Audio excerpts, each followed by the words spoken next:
Bonsoir à vous tous. Avant de débuter la séance du Conseil en tant que telle, vous allez me permettre de céder la parole à des membres du Conseil qui ont demandé la parole pour des déclarations d'élus. Tout d'abord, je vais céder la parole à Mme Claudia Lafont-Saint-Arnaud qui va nous parler d'un jeune athlète bien connu qui s'illustre à nouveau. La parole est à toi, Claudia.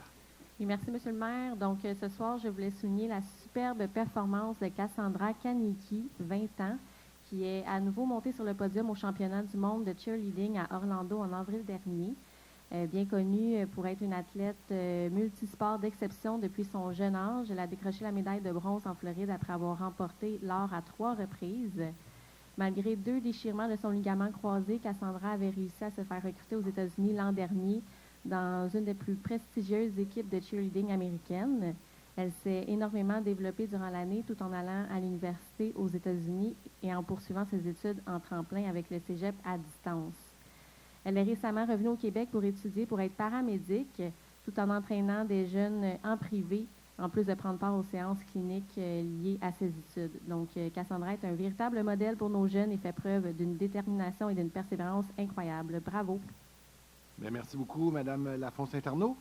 Je vais céder maintenant la parole à mon voisin de gauche, Bertrand Lefebvre, qui va nous parler de 50 ans de bénévolat pour une Mascouchoise. La parole est à toi, Bertrand. Merci, Monsieur le maire. C'est avec plaisir que je souligne ce soir les 50 ans de bénévolat de Mme Claudette Demers au sein du club de patinage L'Oiseau Bleu de Mascouche. Mme Demers est reconnue à Mascouche comme une véritable bâtisseuse du CPA L'Oiseau Bleu et une bénévole profondément impliquée dans le développement du patinage artistique local.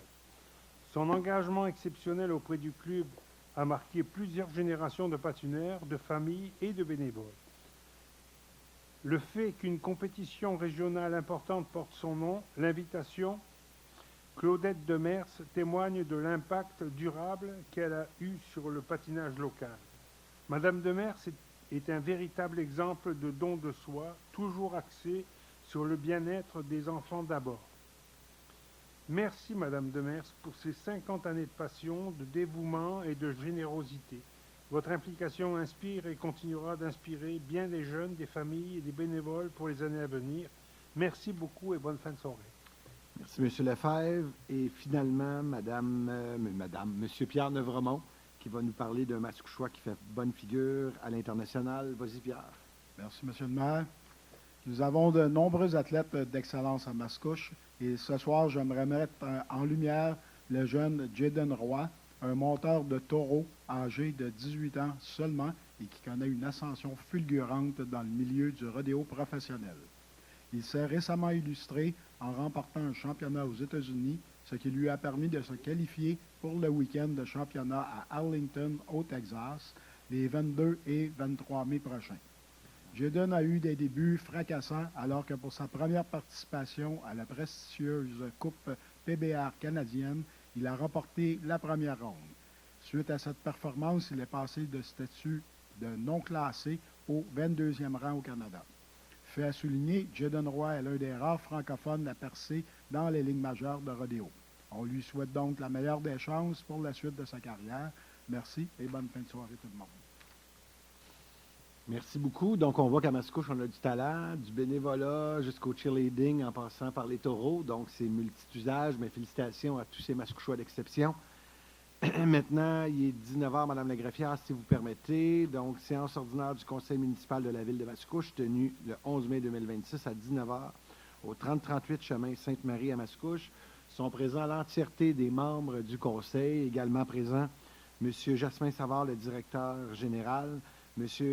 Johan Champagne, le directeur général adjoint service à la communauté, Mme Maître Sandra DiCicco, la greffière et directrice du service juridique, Monsieur Communication, participation au public, communication, relation avec le milieu, au conseiller en communication, Caleb Roy, la directrice du service du développement durable, Mme Stéphanie Laurier. Sont également présents Mme Luce-Jacques, notre trésorière et chef des finances publiques, ainsi que Simon Beauvais, qui est adjointe à Mme Luce-Jacques, donc au niveau des finances, au chef de division, le chef de division revenu, donc qui sont présents avec nous. donc formant quorum par le maire Guillaume Tremblay. J'aurais besoin d'un proposeur en mentionnant qu'on va rajouter, si vous le permettez, le point 3.1 qui s'appelle Document, déclaration intérêt pécuniaire de M. Pierre Nevremont, le dépôt du document. La 14.2, autorisation d'un contrat de travail temporaire entre le contremaître de bâtiments services travaux publics. Et le 17.3, octroi de bourse annuelle aux étudiants pour l'implication, le leadership et l'accomplissement. Avec ces modifications, j'aurais besoin d'un proposeur et d'un appuyeur, s'il vous plaît. Je, Claudia Lafont-Saint-Arnaud, propose l'adoption de l'ordre du jour. Appuyé par Marc-Claude Turcotte. Et c'est adopté à l'unanimité. Je vous demanderai, s'il vous plaît, de vous lever pour une minute de silence.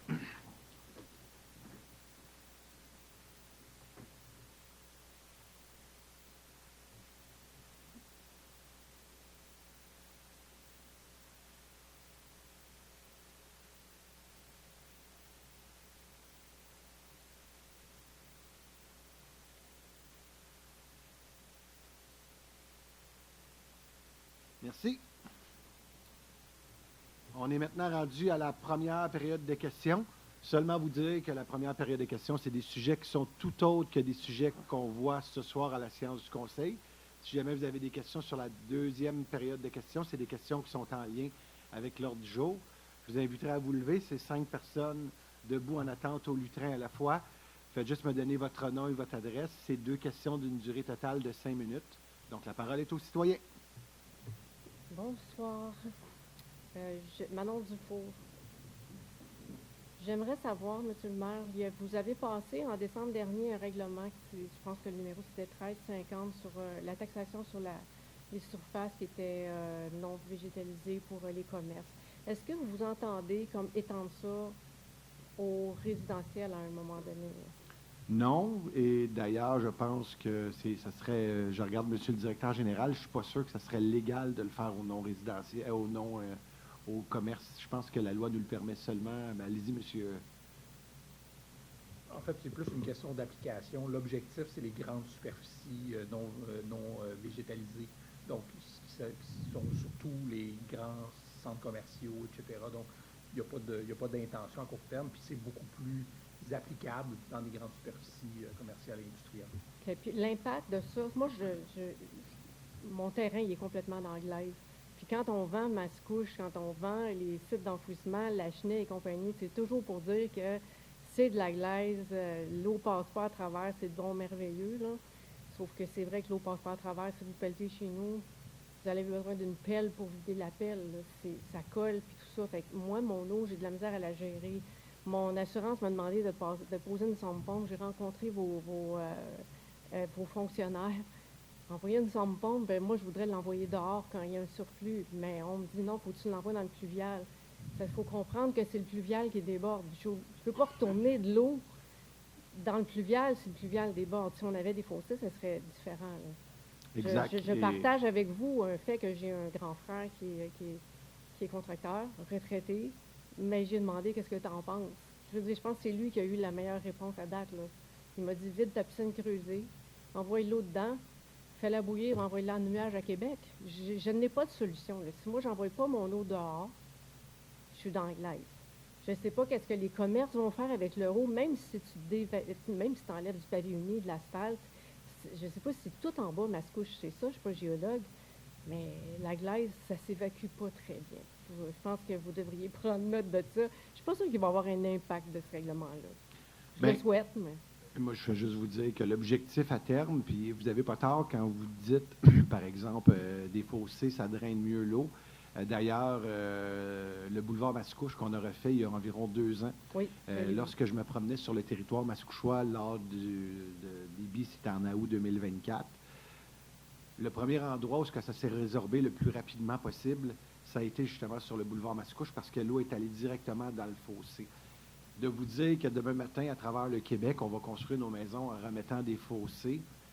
La population, malheureusement, il y a une question d'acceptabilité sociale. Je ne crois pas que les fossés soit le sujet le plus à mode. Cependant, vous n'avez pas tort. Puis quand je regarde même dans nos statistiques, là, c'est une statistique non documentée, je vais dire que ça a été fait par Tremblay et Associés. Quand je me promenais sur l'ensemble du territoire mascouchois, Le Mascouche en haut a été beaucoup moins inondé parce qu'ils ont une réalité qui ont énormément de fossés, ces gens-là. Donc, Ils ont des fossés qui sont dans le sable. Là. Nous, C'est en ça. bas, on est dans la glace. tout à Moi, fait. je vous demande juste, moi, je vous le dis, je vais la faire, ma sonde pompe. Elle va s'en aller dehors. Je ne serai pas conforme, mais vous me courrez après. Je n'ai pas d'autre solution. Si je veux mettre ma maison en sécurité, il faut que j'envoie mon eau dehors. Là. Je suis d'accord, mais vous comprenez aussi Moi, comme je- ville. On se comprend, Ouais. mais c'est parce que, à un moment donné, ça prend un règlement. Puis je vais toujours être hors du règlement. Je le comprends, mais puis je suis pas la personne qui cherche à être en dehors des règlements. Mais si le règlement n'a pas de sens, je ne peux pas me conformer. C'est ce que j'essaie de vous dire. Là. Je l'entends. Merci. Merci. Bonsoir, Danielle Mainville, rue Chambéry.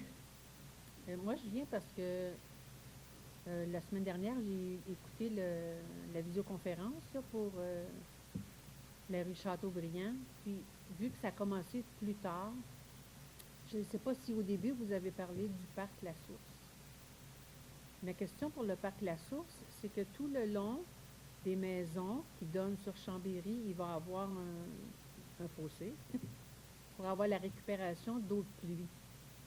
Quelle profondeur va avoir cette... Écoutez, on pourrait vous revenir avec la réponse exacte parce que je ne la connais pas, mais vous savez que de mémoire, ce qu'on m'avait dit, c'est que cette présentation-là, même si vous étiez en retard, vous n'étiez pas là, elle est disponible sur. Oui. Vous pouvez l'écouter, donc vous allez avoir sûrement la réponse parce que vous pouvez l'écouter en différé? en simultané, mais en différé. Donc vous allez pouvoir aller, on va pouvoir avoir un accès.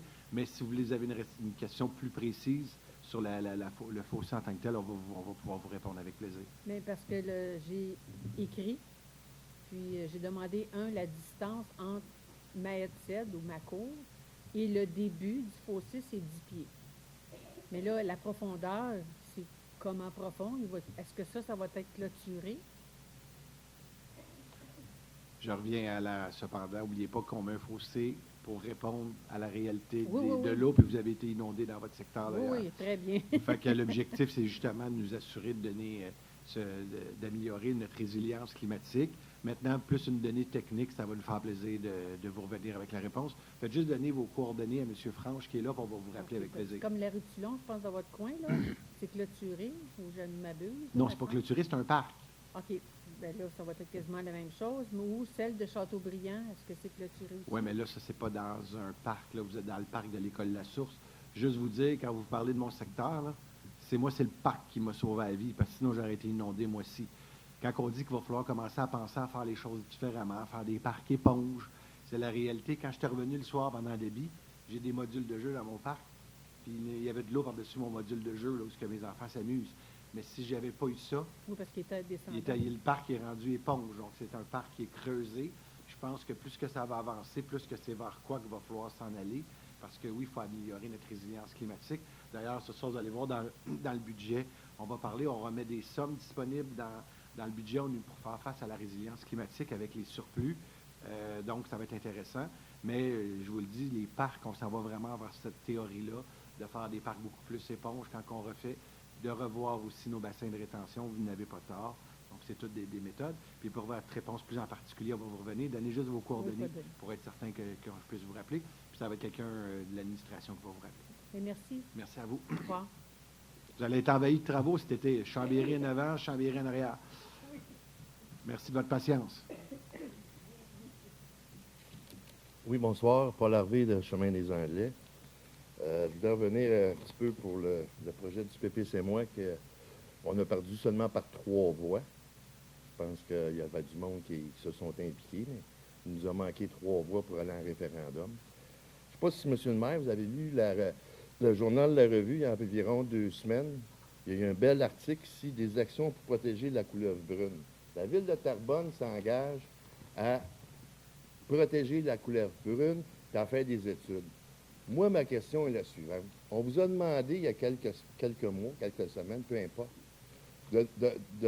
l'étude environnementale pour le projet à date de 12 ans. Elle n'est pas à jour. Puis il y a 12 ans, il n'y avait pas de dindons sauvages qui se promenaient dans ce coin-là. Là, il y a des dindons, plus peut-être d'autres choses qu'on ne sait pas.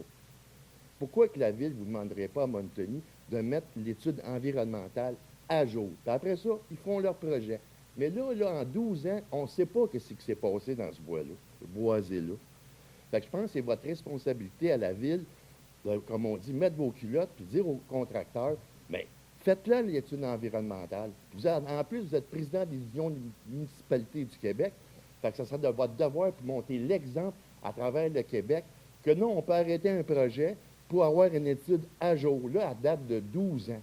12 ans que ça en passe des affaires dans la nature. Qu'est-ce que vous pensez de ça?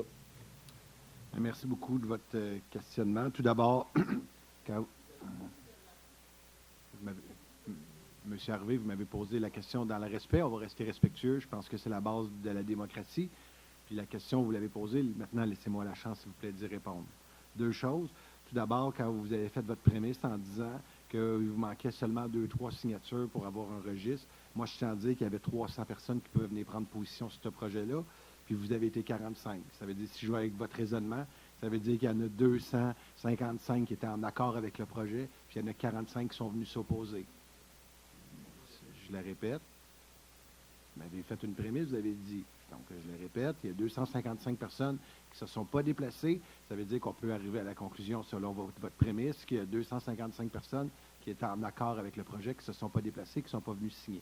Maintenant, oui, il va y avoir un Super C. Oui, il y a eu des normes au Québec qu'il faut évaluer, puis il faut travailler avec ces normes-là. Les normes, présentement, c'est que le terrain avait déjà son certificat d'autorisation de la part du ministère de l'Environnement du Québec. Si vous êtes en désaccord avec les façons de faire au Québec, malheureusement, ce n'est pas à la municipalité que vous allez venir. Vous irez à l'Assemblée nationale, vous irez demander vos questions. Moi, je vous dis que le terrain en question qui est concerné, je le sais que depuis le début, vous êtes contre le projet. Vous dites n'importe quoi. Il y a des citoyens qui m'ont dit que vous avez pensé, vous avez dit beaucoup de choses, vous avez fait signer une pétition, que les citoyens sont venus me reporter une pétition en disant on enlève notre nom de cette pétition-là parce que la prémisse que le monsieur était venu nous voir, que M. Harvey était venu nous voir, elle était fausse, elle était non fondée. Maintenant, le projet, il va y avoir un Super C qui s'en vient sur ce terrain-là. Le projet, le déboisement s'en vient. Et je vous le dis, le projet s'en va de l'avant. Maintenant, je vous entends. Est-ce que vous avez une deuxième question? Après ça. Ça veut dire que 12 ans, un effort de 12 ans d'études qui a été fait il y a 12 ans, vous considérez qu'en 2026, c'est bon? Oui ou non? C'est pas... Le maire de Mascouche, je vous réponds que ce n'est pas la ville qui décide si ou non un certificat d'autorisation est encore bon. C'est le ministère de l'Environnement du Québec.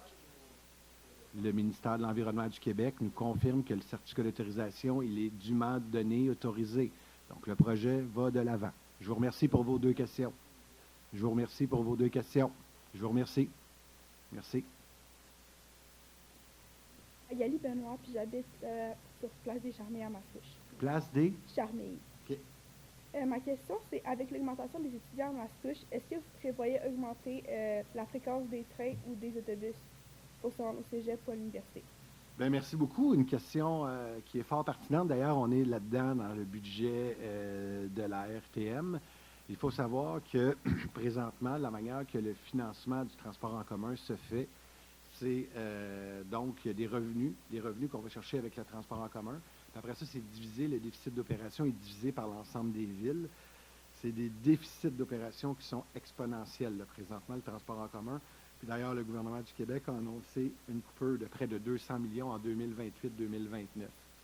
Donc, comme maire, je suis obligé de vous répondre que tant aussi longtemps qu'il y a un désengagement aussi fort de la part du gouvernement du Québec en transport en commun, malheureusement, les villes seules, on n'est pas capable de dire qu'on va rajouter du train ou du service parce que vous allez comprendre qu'à un moment donné, c'est l'œuf ou la poule. Donc, c'est une question de finances, puis une question d'arrivée. Puis, on n'est pas les seuls qui prennent cette décision-là. C'est géré par la RTM, donc l'Agence régionale de transport en commun. Si vous reculez d'il y a une dizaine d'années, tous les autobus que vous voyez sur le secteur, c'était géré par les municipalités, par la MRC. Ça veut dire que demain matin, il y avait quelqu'un qui venait nous voir à la MRC qui nous disait « Écoutez, je vais au cégep de Terrebonne, j'ai besoin d'avoir un autobus de plus à tel coin. » Le lendemain, on prenait notre téléphone, on était capable de rajouter un transport, puis l'arrêt arrêtait exactement où ce que la personne le voulait. Pour nous, l'autobus passait déjà, donc ce n'était pas un arrêt de plus. Cependant, maintenant, avec la belle volonté du gouvernement du Québec dans les années 2015-2016, puis en application 2017, ils ont créé une agence. Les villes, les MRC, on n'a plus de pouvoir au niveau du transport. Puis même si depuis 2 ans, il y a eu une orientation gouvernementale, plus aucun ajout de service. Donc, on ne peut même plus rajouter un arrêt, on ne peut même plus rajouter un autobus de plus, puis on ne peut pas non plus rajouter des départs de train, parce que, je veux dire, à un moment donné, on n'a plus le moyen collectivement, puis ça c'est le Québec, là, de se payer ce type de service-là, et c'est malheureux. Donc, je vous le dis, d'ailleurs, on avait même une discussion, on essaye de trouver comment que localement, on peut essayer de trouver un moyen d'ajouter des autobus, parce qu'il y en a même des fois qu'il y a eu des idées qu'on abolisse tout ça, puis qu'on mette des autobus orange sur le secteur, mais qui se promènent, mais au moins notre transport en commun va être meilleur. Mais même ça, la loi empêche une ville de pouvoir faire ça, parce que c'est l'autorité qui ont la main mise sur le transport en commun. Donc, demain matin, on veut faire même un transport, des fois des navettes pour des événements. Il faut demander la permission pour être certain. Donc, le pouvoir municipal, malheureusement, en transport en commun, il est très, très minime. Mais on reçoit une facture qu'il faut payer, puis année après année, la facture ne fait qu'exploser. Mais je pense que c'est un enjeu qui est prioritaire, puis on va continuer à maintenir le cap. Mais je suis obligé, bien humblement et bien honnêtement, de vous dire que présentement, le débat ne se fait pas sur le service, et c'est super malheureux. Le débat se fait sur la facture à payer.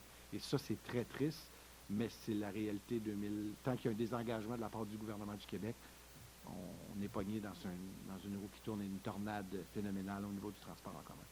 Merci de votre question. Est-ce que vous étiez là pour le cégep? OK, merci. Bonsoir, Danny Lavigne, rue Terry Fox.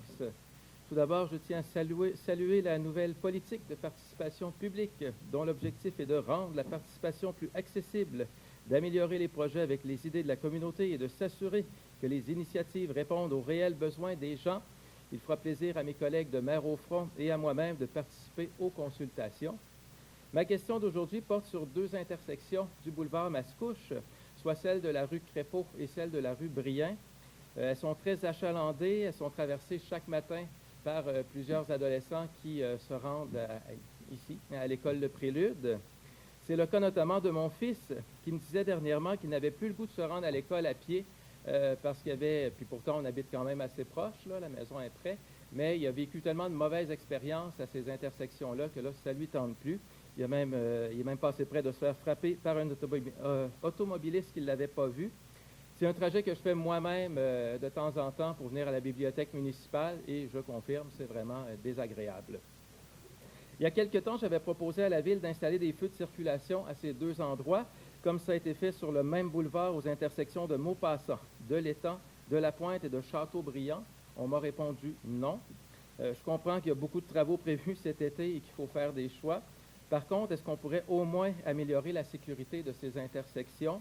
Il y a diverses solutions qui sont possibles sans coûter les yeux de la tête. Par exemple, on pourrait installer des panneaux qui s'illuminent quand on pèse sur un bouton.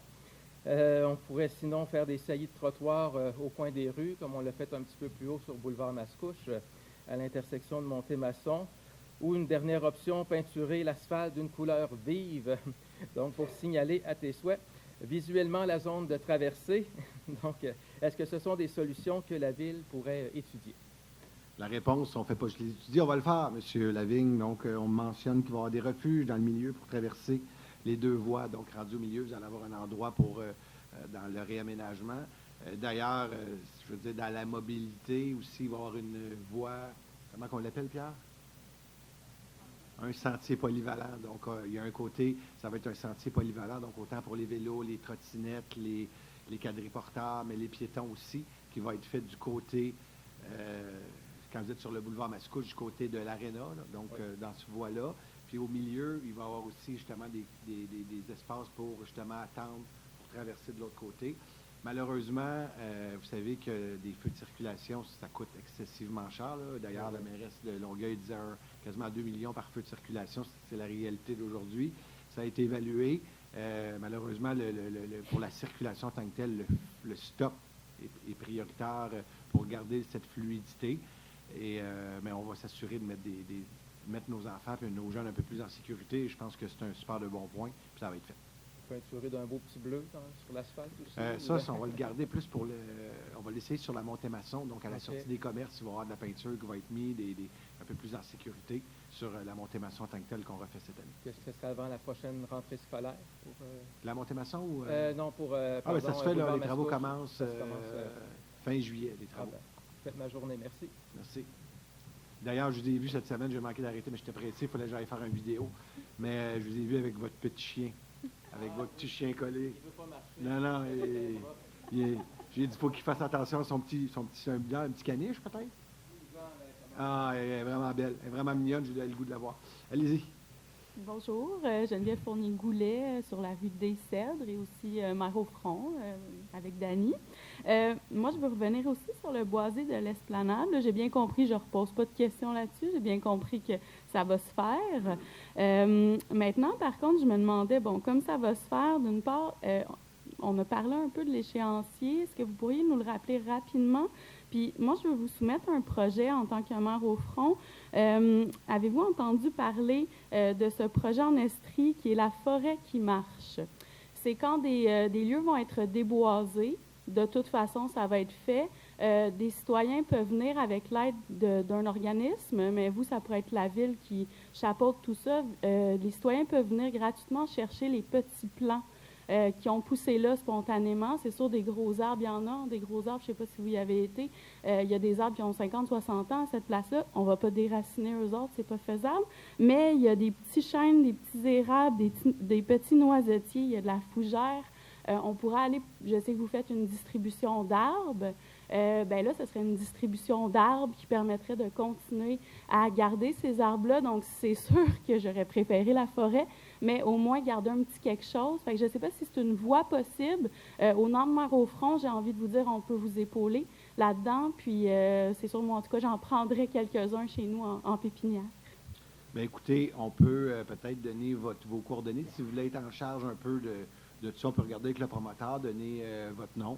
Puis peut-être une fin de semaine, les gens qui sont intéressés, si vous voulez prendre en charge cette responsabilité-là, on peut peut-être donner vos coordonnées à la personne concernée. Puis si ça se fait, on est capable de sauver des arbres, personne n'est contre la vertu, loin de là. Parfait. Puis je me demande peut-être, est-ce qu'il y aura un service, parce que c'est sûr que ça demande quand même du matériel, peut-être de l'aide, c'est ça, des employés de la ville. Est-ce que c'est quelque chose qui pourrait être possible? Parce que c'est quand même complexe. Certains arbres sont durs à sortir de terre. Il y en a qui, on s'entend, là, des petits arbres là, qui sont quand même de 2, 3, 4 ans, quelque chose comme ça. Fait que ça peut demander un peu d'aide. Là, ce qu'on pourrait... Ça va être évalué avec plaisir. On va juste prendre vos coordonnées, puis on va regarder qu'est-ce qui peut être fait. C'est sûr qu'on ne peut pas tous les sauver, puis on ne peut pas non plus mettre du temps à l'infini dans ce projet-là, mais clairement, si vous le faites en une journée, il y a peut-être quelque chose qui peut être fait, puis vous allez pouvoir sélectionner les arbres avant. Mais encore là, on est sur un terrain qui est complètement privé. Il faut que le promoteur accepte. C'est pas un terrain qui est municipal. Mais s'il y a une volonté de la part du propriétaire puis des organismes du milieu, on ne peut pas être contre la vertu. Bon, mais merci beaucoup. Merci. Vous allez donner vos coordonnées à M. Franche. Bonsoir. Dans le magazine de l'info, c'est marqué arroser, laver et remplir. Il y a un horaire pour tout ça. Ce règlement, pourquoi ça existe? Qu'est-ce que vous voulez dire? Il y a un règlement concernant l'eau qu'on utilise comme citoyen. C'est juste de comprendre pourquoi ça existe, ce règlement. Bien, comme dans plusieurs villes au Québec, on a un règlement qui régit sur l'eau. L'objectif, c'est lorsque vous allez comprendre que si tout le monde arrose son terrain, tout le monde en même temps, la même journée, bien, on va manquer d'eau. L'eau, c'est de l'eau qui est traitée. Donc, l'eau que vous prenez pour arroser, par exemple, votre véhicule, l'eau que vous utilisez pour arroser le gazon, bien, si dans tout le territoire de Mascouche, on avait tous les mêmes horaires pour arroser, vous allez comprendre que le soir, vous allez ouvrir votre robinet et on n'aura plus d'eau.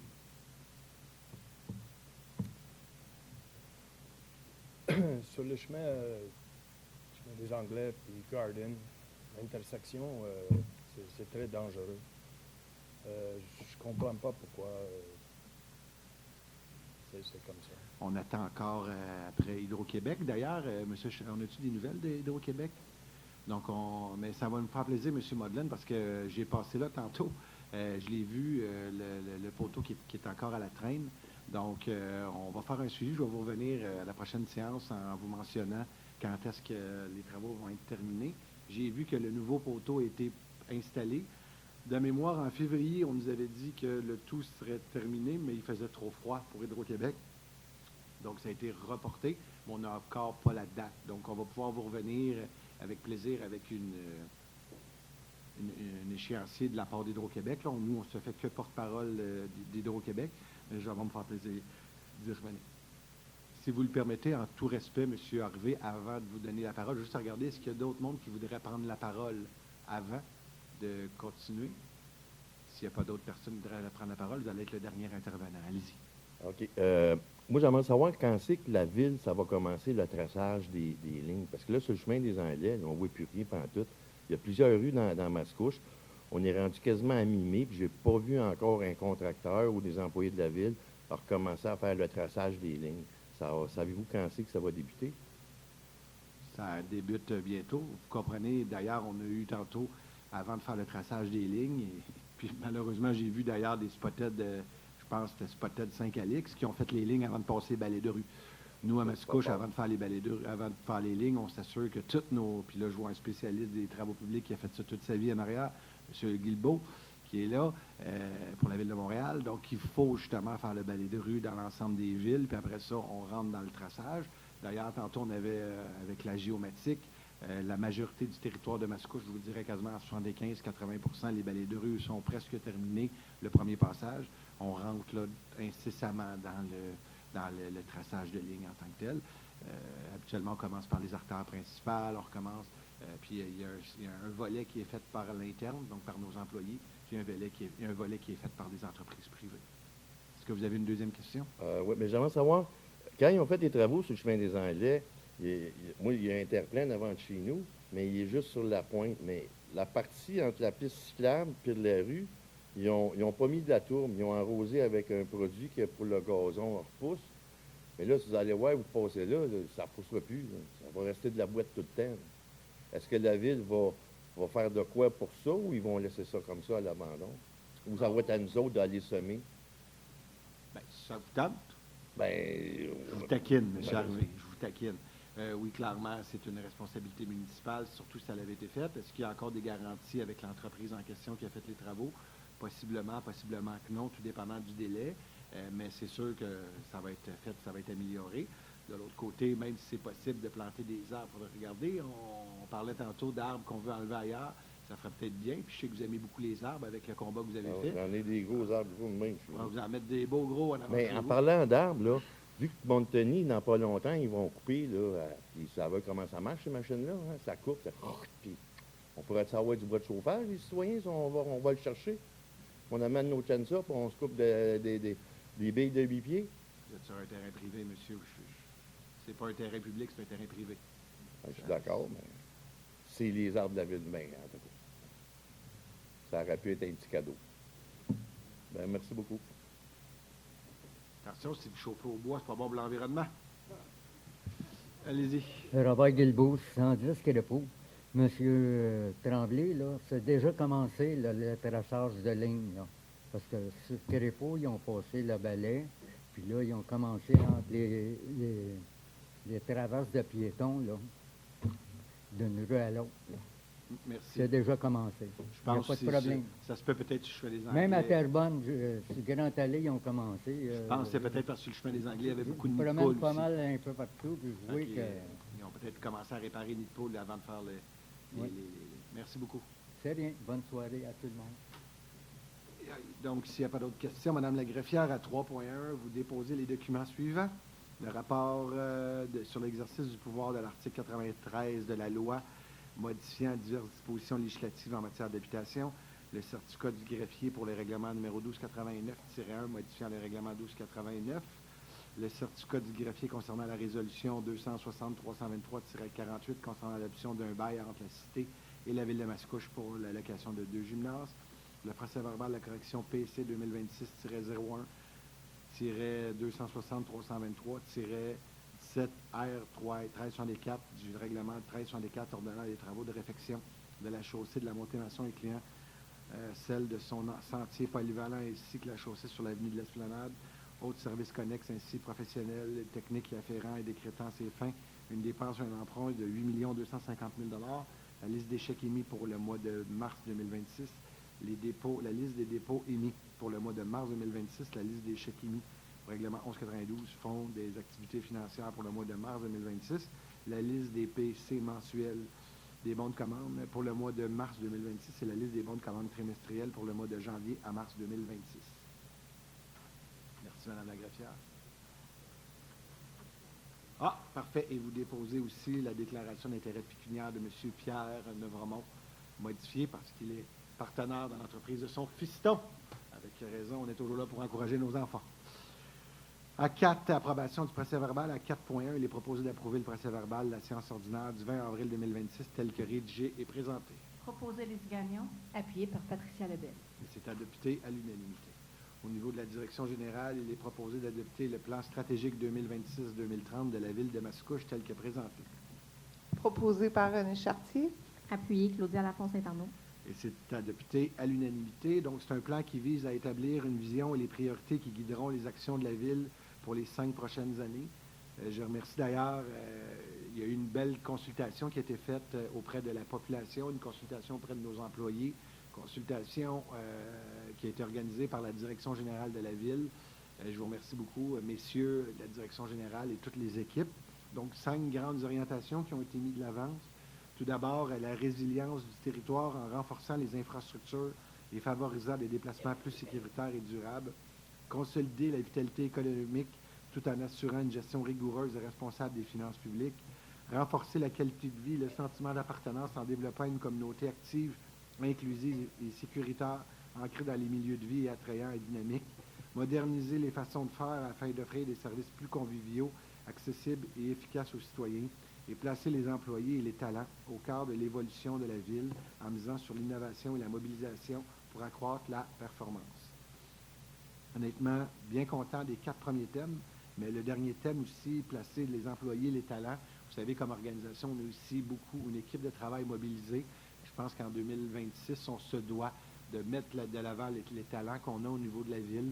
Donc, c'est un choix administratif, mais aussi un choix politique de mettre nos talents, de mettre nos employés de l'avant, donc que ça fasse partie des priorités de la ville. Moi, en tout cas, je suis à la tête d'une organisation, j'en suis super fier. Et je pense que ça va faire un bon milieu entre des visions et des orientations municipales, mais aussi l'entretien et prendre soin de notre monde, parce que vous le vivez comme n'importe quelle organisation dans chacun de vos emplois. L'emploi, avoir des emplois dans chacun des emplois importants d'une municipalité, c'est important. Donc, pour nous, on veut garder notre monde, on veut faire que les gens puissent grandir à l'intérieur de l'organisation. Donc, en plus d'avoir des choses super le fun pour notre monde, pour nos citoyens, on va avoir aussi une tangente pour nos employés. Donc, c'est peut-être nouveau, mais je pense que c'est précurseur pour la suite des choses. 5.2. Puis je vous invite, ça d'ailleurs, Caleb, on le rend public cette semaine, hein, le plan stratégique, je vous invite à aller le voir. Puis là, je vois des gens en arrière qui aiment la résilience climatique, puis tout ce qu'on veut faire. Oui, vous deux, mais la dame aussi en arrière qui travaille sur un plan de résilience que je vais annoncer en juin prochain. Donc, devant la Chambre de commerce en premier, mais après ça, on va pouvoir le partager. Je pense que c'est de bon augure, puis vous irez voir ce plan-là en tant que tel. 5.2, il est proposé d'autoriser la présentation du projet au ministère de l'Éducation dans le cadre du volet 2 du PAFESPA, de confirmer l'engagement de la Ville de Mascouche à payer sa part des coûts admissibles au projet et à payer les coûts d'exploitation continue de ce dernier, à assumer tout dépassement de coûts générés par les travaux et ne pas accorder de contrat relatif à des coûts directs avant l'obtention d'une lettre d'annonce de la ministre, de confirmer l'engagement de la Ville de Mascouche à obtenir, le cas échéant, toutes les autorisations requises auprès du ministère de l'Environnement, de la lutte contre les changements climatiques, de la faune et des parcs, de la Commission de la protection du territoire agricole du Québec, ainsi que toute autre autorisation gouvernementale nécessaire à la réalisation de ce projet, de désigner le directeur général comme personne autorisée à signer tout document relatif au projet mentionné ci-dessous. Proposé Pierre Nevremont. Appuyé Éric Ladouceur. Et c'est adopté à l'unanimité. Donc, c'est une demande de financement pour l'aménagement de sentiers au parc métropolitain du domaine seigneurial. Une subvention maximale de 500 000. Le total du projet coûte environ 1 million à la Ville. Et il y a habituellement quasiment 300-400 millions de demandes. Donc, on va se croiser les doigts. Il en donne à peu près, c'est combien, 50 millions de... C'est minime, les subventions qu'on a, mais si on est sélectionné dans la boîte, on va être heureux. Un deuxième projet qu'on demande, il est proposé à 5.3 d'autoriser la présentation du projet au ministère de l'Éducation dans le cadre du volet 2 du PAFESPA, de confirmer l'engagement de la Ville à payer sa part des coûts admissibles au projet et à payer les coûts d'exploitation continue de ce dernier et assumer Tout dépassement des coûts générés par les travaux, à ne pas accorder de contrat relatif à des coûts directs avant l'obtention d'une lettre d'annonce de la ministre, de s'engager à obtenir, le cas échéant, toutes les autorisations requises auprès du ministère de l'Environnement, de la lutte contre les changements climatiques, des fonds et des parcs, de la Commission de protection des terres agricoles, ainsi que toute autre autorisation gouvernementale nécessaire à la réalisation de ce projet, de désigner le directeur général comme personne autorisée à signer tout document relatif au projet mentionné ci-dessus. Proposé Éric Ladouceur. Appuyé Pierre Novromont. Et c'est adopté à l'unanimité. Donc, c'est encore une demande. Ça, c'est pour la mise des sentiers Émilie-Mondor à niveau. Donc, on parle d'une subvention de 375 000 sur un montant total de 520 000 à investir.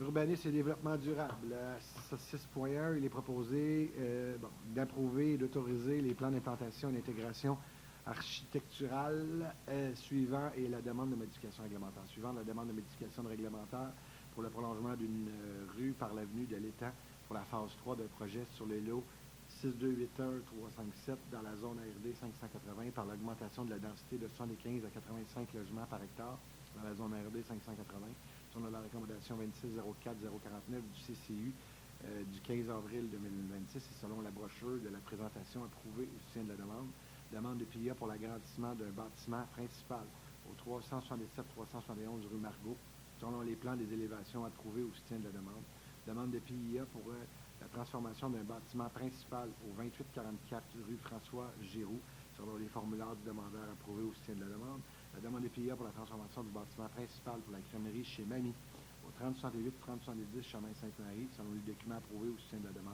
demande de PIA pour le remplacement d'enseignes pour la TD au 163 Montémasson, remplacement des enseignes 2, 3, 4 et 5, ainsi qu'à la teinte de la marquise sur les plans des enseignes approuvés au soutien de la demande, de refuser la demande de remplacement d'enseigne pour l'enseigne 1 concernant le 163 Montémasson. Proposé Éric Ladouceur. Appuyé Annie Mailloux. C'est adopté à l'unanimité. À 6.2, voulez-vous donner l'avis de motion, M. Ladouceur? Oui, Monsieur le maire. Donc, je, Éric Ladouceur, donne avis de motion du règlement numéro 1372 relatif à la mise en place d'un programme de revitalisation applicable aux bâtiments inscrits à l'inventaire du patrimoine immobilier de la ville de Mascouche pour adoption à une prochaine séance ordinaire ou extraordinaire. Merci, M. Ladouceur. Mme Laurier, je vais vous laisser présenter le point. La parole est à vous. Merci, M. le maire. Donc, le projet de règlement 1372 vise à remplacer le programme de subvention patrimoniale actuel par un nouveau programme qui couvrirait la période de 2026 à 2028. L'objectif, c'est de couvrir la même période que le programme d'entente en patrimoine qui est offert par le ministère de la Culture. C'est un programme de subvention qui permet d'obtenir du financement supplémentaire pour les projets de rénovation d'immeubles patrimoniaux qui figurent à l'inventaire patrimonial de la MRC. Ainsi, par rapport au programme actuel, les immeubles admissibles et les travaux admissibles ont été ajustés pour correspondre aux exigences du ministère de la Culture. L'enveloppe annuelle du programme sera ajustée aussi pour tenir compte du financement du ministère de la Culture et des montants maximaux admissibles et des proportions de subventions accordées par projet seront augmentés dans toutes les catégories de projets qui sont admissibles au financement du ministère. Donc, on a une consultation publique là-dessus qui est prévue le 21 mai à 18h30 sur le projet et en principe, l'entrée en vigueur est prévue le 16 juin. Merci beaucoup, Mme Laurier. Donc, à 6.3, c'est exactement ce projet-là qu'on voit, le 1372, relatif à la mise en place d'un programme de revitalisation applicable aux bâtiments inscrits à l'inventaire du patrimoine immobilier de la ville de Mascouche. Proposé Annie Mailloux. Appuyé Éric Ladouceur. Et c'est adopté à l'unanimité. 6.4, il est proposé d'adopter, en vertu du règlement PPC-MOI 1231, un premier projet de résolution visant à autoriser l'agrandissement d'un bâtiment principal situé au 3280 avenue de la Gare, de permettre que le projet particulier déroge aux dispositions suivantes au règlement du zonage 1103, autoriser un usage de la classe I2, travaux de mécanique spécialisée et de C5.6, garage spécialisé dans l'entretien de véhicules, contrairement aux usages dans la zone IA 506, autoriser qu'une partie du site arrière du bâtiment soit recouverte de gravier, contrairement à l'article 171, autoriser qu'une aire de stationnement ne soit qu'en partie entourée d'une bordure de béton qui doit se trouver à moins d'1 mètre des lignes de terrain, contrairement à l'article 171, d'ordonner que si le projet ne respecte d'ordonner que le projet respecte si aucune dérogation spécifique n'a été accordée toutes les autres normes prescrites dans un règlement d'urbanisme de la ville, d'ordonner au requérant que tout propriétaire ou occupant de respecter les conditions suivantes et défaut de quoi la présente résolution sera caduque, qu'une clôture soit installée le long de l'aire de stationnement en cour arrière du côté de la ligne latérale gauche du terrain. La présente résolution entre en vigueur conformément à la loi. Madame Laurier, avant de le voter. Ah, ben, vous pouvez le voter parce qu'il n'y a pas de présentation. Voter avant, ça va être... Proposé Éric Ladouceur. Appuyé Annie Mailloux. La parole, c'est adopté à l'unanimité. La parole est à vous, Madame Laurier. Merci, M. le maire. Donc, le 3280 avenue de la Gare est situé entre les deux intersections avec la rue Louis Blériot. L'objectif de la demande, en fait, c'est d'agrandir un bâtiment existant qui a été construit en 2005 et qui a un usage de travaux de mécanique spécialisée qui fait généralement partie de la classe I2 plutôt que la classe I1 qui est autorisée dans la zone. Cet usage, en fait, est en droits acquis. Donc, dans la POD, il n'est pas permis d'agrandir un usage en droits acquis. C'est pourquoi les travaux d'agrandissement doivent faire l'objet d'une démarche d'approbation en projet particulier. Ici, on voit le projet d'agrandissement du bâtiment qui est prévu vers l'avant et sur 2 étages. Donc, c'est la portion turquoise qui est visée. Il y a 2 portes de garage qui vont être ajoutées sur le mur latéral droit. Et l'agrandissement vise vraiment à ajouter l'usage de garage spécialisé. C'est pour assurer l'inspection des véhicules lourds qu'on fait cet agrandissement. L'aire de stationnement à l'avant du bâtiment, en fait, présentement, dans l'emprise de la voie publique, c'est pas conforme comme situation. Donc, dans le cadre du projet, on va venir régulariser le tout. Il y a une aire gazonnée, une bande gazonnée plantée d'arbres qui va être aménagée à l'avant du terrain. Il y a également une aire de détente et un lien piéton avec la rue qui vont être aménagés. On va rajouter une bande de verdure plantée d'arbres protégée par une bordure de béton du côté latéral droit. Donc, c'est quand même un gain important. Il n'y a pas d'arbres présentement sur ce terrain-là. En cour arrière, il est aussi proposé de maintenir la partie en gravier telle quelle, puis d'asphalter cette partie, ça nécessiterait quand même des travaux très, très importants de nivellement, mise en place d'un système de drainage fluvial dans un contexte d'immeuble existant. Ici, on voit en fait le projet que ça va donner. On voit que la façade existante du bâtiment va être également rénovée dans le même style architectural que l'agrandissement pour assurer l'uniformité de l'architecture du bâtiment. Donc, le projet déroge à quelques normes. Donc, c'est l'agrandissement d'usage dérogatoire, travaux de mécanique spécialisée, l'ajout de garage spécialisé dans l'entretien des véhicules pour les inspections. Il y a un enjeu avec l'aire de stationnement en cour arrière qui demeure en gravier et le fait qu'il n'y a pas de bordure de béton du côté latéral gauche. En contrepartie de l'absence de la bordure de ce côté, il y a une condition qui est prévue pour qu'une clôture soit installée le long de l'aire de stationnement afin de bien délimiter l'aire de stationnement de la partie gazonnée. Donc, dans ce dossier-là, la recommandation du comité consultatif d'urbanisme est favorable. Et vu qu'il y avait une forêt au pourtour, c'est cela que le conseil a demandé d'avoir une clôture du côté de la forêt qui a été préservée par la municipalité.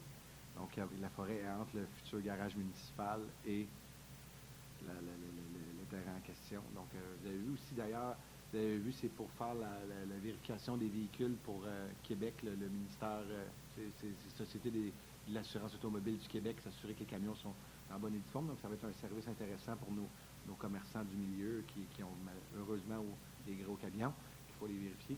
Donc, ça a été voté. Merci beaucoup pour la présentation, Mme Laurier. À 6.5, il est proposé d'accorder la demande de dérogation mineure concernant la localisation d'un bâtiment accessoire à un usage d'habitation en cour avant au 1911 rue Cédar, selon les 4 documents approuvés au soutien de la demande. C'est proposé par... Non, il y a quelqu'un qui va pouvoir se présenter s'ils ne sont pas d'accord. Je laisse la parole à Mme Laurier avant. Merci, M. le maire. Donc, le 1911 Cédar, c'est situé près de l'intersection avec la rue Liverpool. C'est un petit peu à l'est du chemin des Anglais, près du parc des Saules. On voit ici le projet, là, en fait, c'est que le requérant souhaite construire un garage détaché sur la propriété. Toutefois, parce que c'est un terrain semi-enclavé sur lequel la maison est implantée à la hauteur des cours arrière des voisins, l'endroit qui est disponible pour le garage se retrouve en cour avant. Ce terrain, il n'est pas possible d'implanter le garage détaché en cour latérale en raison de l'espace limité entre la maison et les lignes latérales du terrain. Il y a aussi la présence d'arbres nature. Il n'est pas possible non plus d'implanter le garage détaché en cour arrière parce qu'il y a l'installation septique qui se trouve, des arbres nature et une pente à l'arrière du terrain.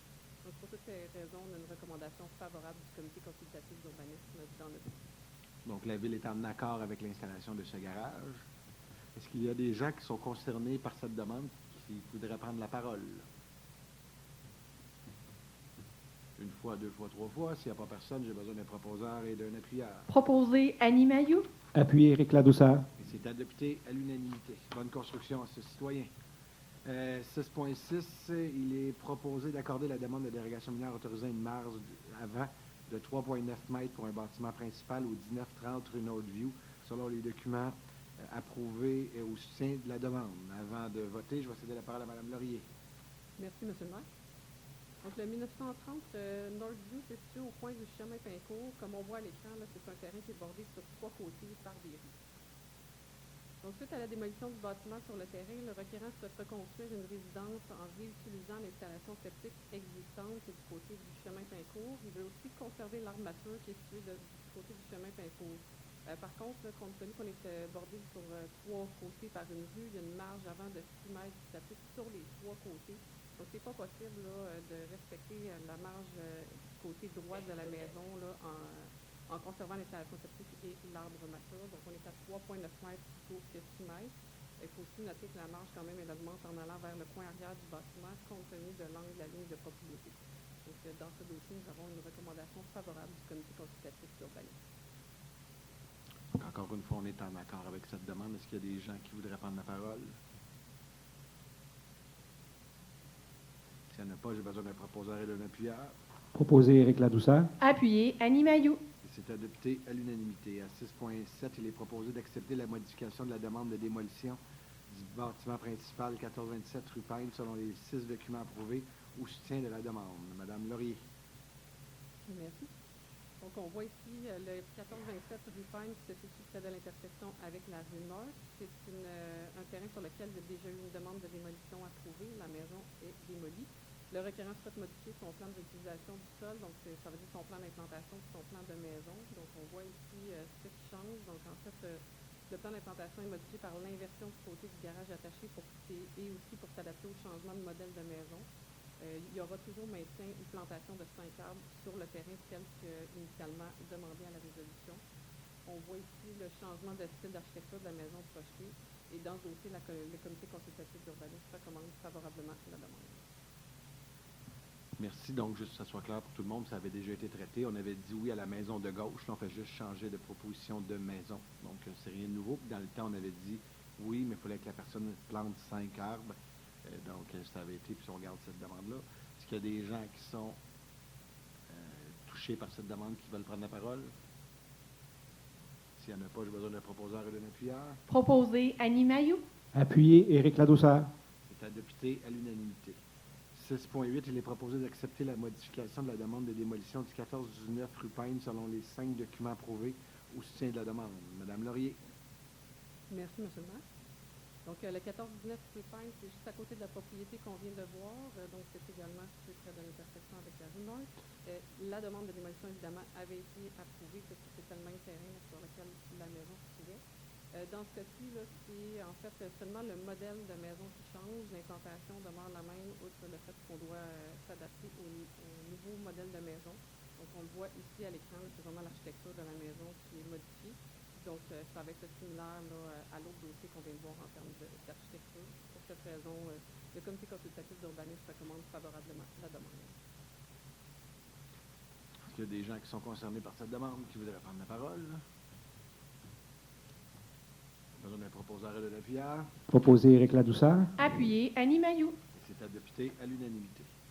Il est proposé à 6.9 d'accorder la demande d'usage conditionnel afin d'autoriser un usage de crèmerie nommée crèmerie chez Mamie, ainsi que l'aménagement d'une terrasse au 30-78-30-70 chemin Sainte-Marie, sous réserve du respect des conditions à la recommandation 2604-57 du CCU du 15 avril et selon les 4 documents approuvés au soutien de la demande. Avant de voter, la parole est à vous pour présenter un beau petit projet dans notre cœur villageois. Merci, M. le maire. Donc, le 3068-3070 Sainte-Marie, c'est situé entre les intersections du boulevard de Mascouche et la rue Legardeur, donc c'est tout près d'ici. On voit ici à l'écran des perspectives du projet. Donc, en fait, c'est l'ouverture d'une crèmerie qu'on vise avec l'implantation d'une terrasse extérieure qui va être du côté droit de la maison. On va avoir aussi l'aménagement d'une petite aire de jeu à l'arrière, la plantation d'un arbre mature à l'arrière également. Il y a une clôture opaque qui est prévue le long de la ligne latérale droite de terrain du côté de la terrasse. Et le site dispose déjà aussi de 14 places de stationnement pour accueillir les visiteurs. Donc, c'est un commerce qui va être ouvert de mars à octobre de 11h à 23h. La recommandation du comité consultatif d'urbanisme, elle est favorable dans ce dossier avec certaines conditions, là, notamment installer un éclairage discret et ne pas générer de nuisance. Est-ce qu'il y a des gens qui sont concernés par cette demande? S'il n'y a pas de questions, j'aurais besoin d'un proposeur et d'un appuyeur. Proposé Annie Mailloux. Appuyé, Éric Ladouceur. C'est adopté à l'unanimité. M. Champagne, je sens vous dire que les portes vont être roses. Hein? Ça me rappelle des débats. Là, on est rendu. Ça, c'est 6.9 qui est fait, là? Oui, ça, c'est fait. 6.10, il est proposé de se positionner favorablement à l'ouverture d'une rue et au prolongement des infrastructures d'aqueduc, des égouts sanitaires et pluviales sur les lots 6281 355, 4891 957, 6281 353, 4891 956, 6281 357 et 6281 352 du cadastre du Québec situé dans le secteur de l'avenue de l'Étang, ainsi que l'augmentation de la densité résidentielle du projet. Avant de voter, la parole est à Mme Laurier. Merci, M. le maire. Donc, la Ville a reçu une demande de projet de développement résidentiel qui implique le prolongement d'une rue et des réseaux d'aqueduc et d'égouts sanitaires et pluviales. C'est le site qui est délimité en rouge sur le plan que vous voyez. Si vous permettez, Mme Laurier, juste dire pour que les gens se retrouvent, c'est en arrière du Hyundai. Merci, excusez. Effectivement, donc proche de l'intersection Masson et Avenue de l'Esplanade. Donc, en fait, le promoteur souhaite obtenir une orientation préliminaire de la Ville pour ce projet avant d'investir dans l'élaboration des plans et devis de continuer dans le projet.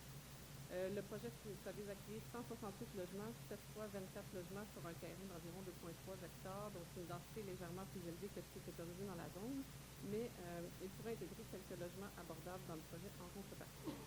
C'est un secteur aussi qui est directement adjacent à l'aire sod, dans laquelle on a une densité qui est beaucoup plus élevée qui est permise. Donc l'aire sod est en surface sur le plan que vous voyez à l'écran. On est vraiment à côté de Hyundai notamment et dans l'aire sod. C'est un secteur donc, qui est situé à proximité des axes de transport en commun, des commerces et des services. C'est aussi un site qui est dans un secteur pour lequel il y a de la disponibilité au niveau de l'égout sanitaire. Donc, tous les autres terrains aussi autour sont développés dans le secteur. Le projet, ça vise vraiment à compléter la trame de rue existante. Merci beaucoup. Donc, est-ce qu'il y a des gens qui sont concernés? Donc, l'objectif ici, il faut savoir, lorsque les villes, des fois, on peut augmenter un peu la densité. On travaille de l'autre côté, par exemple, pour aller chercher des logements plus abordables. Donc, c'est ça notre mainmise, des fois, qu'on a sur des projets comme ceux-là. C'est intéressant pour nos citoyens, des fois les plus vulnérables. Est-ce qu'il y a des gens qui voudraient prendre la parole sur cette demande? S'il n'y en a pas, j'ai besoin d'un proposeur et d'un appuyeur. Proposé, Éric Ladouceur. Appuyé, Annie Mailloux. Et c'est adopté à l'unanimité. Au point numéro 7, greffe et services juridiques, à 7 points, puis Mme Laurier, je vous libère si vous le voulez. Allez voir la famille. À 7 points, il est proposé d'adopter le règlement 1322-1, modifiant le règlement 1322 concernant les modalités de publication des avis publics pour des fins municipales. Proposé par Claudia Lafont-Saint-Arnaud. Appuyé par Marc-Claude Turcotte. Et c'est adopté à l'unanimité. Donc, on l'avait vu la dernière fois. L'objectif, c'est qu'on est aujourd'hui à l'adoption finale. Les avis publics, là, vous savez, c'est très archaïque. Dans le temps, on venait à l'hôtel de ville. Les avis publics sont publiés en avant de l'hôtel de ville. Donc, je connais peu ou pas de monde qui viennent laisser encore ici avec toutes les, maintenant, Internet et tout ce qu'on a. Donc, c'est pour, puis la loi nous le permet, là, donc c'est dans la loi. On était peut-être un petit peu encore archaïque, nous autres, d'afficher ça devant notre bâtiment. Mais là, on est tout en train de refaire, pour votre curiosité, là, on va refaire on avait tout refait le bâtiment, mais on n'avait pas refait le devant de l'hôtel de ville, les marches. Donc, ça va tout être refait, puis là, on ne fera plus les panneaux en avant qui avait l'air peut-être d'un presbytère ou je ne sais quoi, là, qui annonçait des mariages, peut-être il y a des belles lurettes. Mais aujourd'hui, je pense qu'on est rendu ailleurs, donc ça ne sera plus affiché de la sorte. 7.2, il est proposé d'adopter le règlement numéro 1377 établissant un programme de revitalisation du secteur récréo-touristique et d'affaires sur le territoire de la ville de Mascouche. Proposé René Chartier. Appuyé par Patricia Lebel. C'est adopté à l'unanimité, donc c'est le règlement qu'on a vu la dernière fois. Nous sommes maintenant rendus à l'adoption finale. 7.3, il est proposé d'adopter le règlement 1368 établissant un programme de crédit de taxes à la suite de réalisation de travaux admissibles effectués sur certaines unités d'évaluation sur le territoire de la ville de Mascouche. Proposé René Chartier. Appuyé Pierre Nevromont. Et c'est adopté à l'unanimité. On l'a vu à la dernière séance. Nous sommes maintenant rendus à l'adoption finale. 7.4, il est proposé d'autoriser l'acquisition de gré à gré ou par voie d'expropriation de 2 parties du lot 5050-655 du cadastre du Québec, tel qu'illustré au plan de la description technique préparée par Jonathan Laforce, arpenteur géomètre, minute numéro 28747, pour une somme de 61 000 plus les taxes applicables, de mandater la firme Terrien Lavoie Avocats, SENCRL, afin de représenter la Ville et d'entreprendre toutes les procédures nécessaires, d'autoriser la greffière ou l'assistant greffier à signer tout document relatif à la présente expropriation, ainsi que toute entente de gré à gré intervenir, le cas échéant, avec le propriétaire du lot dans le cadre du dossier, d'imputer les dépenses afférentes au règlement d'emprunt numéro 1338. Proposé par René Chartier. Appuyé, Claudia Lafont-Saint-Arnaud.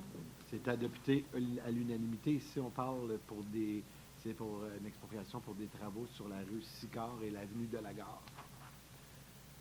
7.5, il est proposé d'approcher la résolution 250-217-12 autorisant l'acquisition d'une partie du lot PC 4429-2 du cadastre du Québec pour un prix de 202 000, n'excédant pas 202 000 $, d'autoriser l'acquisition de gré à gré ou par voie d'expropriation le lot 6640-164 du cadastre du Québec faisant partie du lot PC 442-92 tel qu'illustré au plan description technique préparé par Jonathan Laforce, arpenteur géomètre, minute 17042, pour une somme de 203 000 $ plus les taxes applicables, de mandater la firme Terrien Lavoie Avocat SENCRL afin de représenter la Ville et d'entreprendre toutes les procédures nécessaires, d'autoriser la greffière ou l'assistant greffier à signer tout document relatif à la présente expropriation, ainsi que toute entente de gré à gré intervenir, le cas échéant avec le propriétaire du lot dans le cadre de ce dossier, d'imputer les dépenses afférentes au règlement d'emprunt 1338.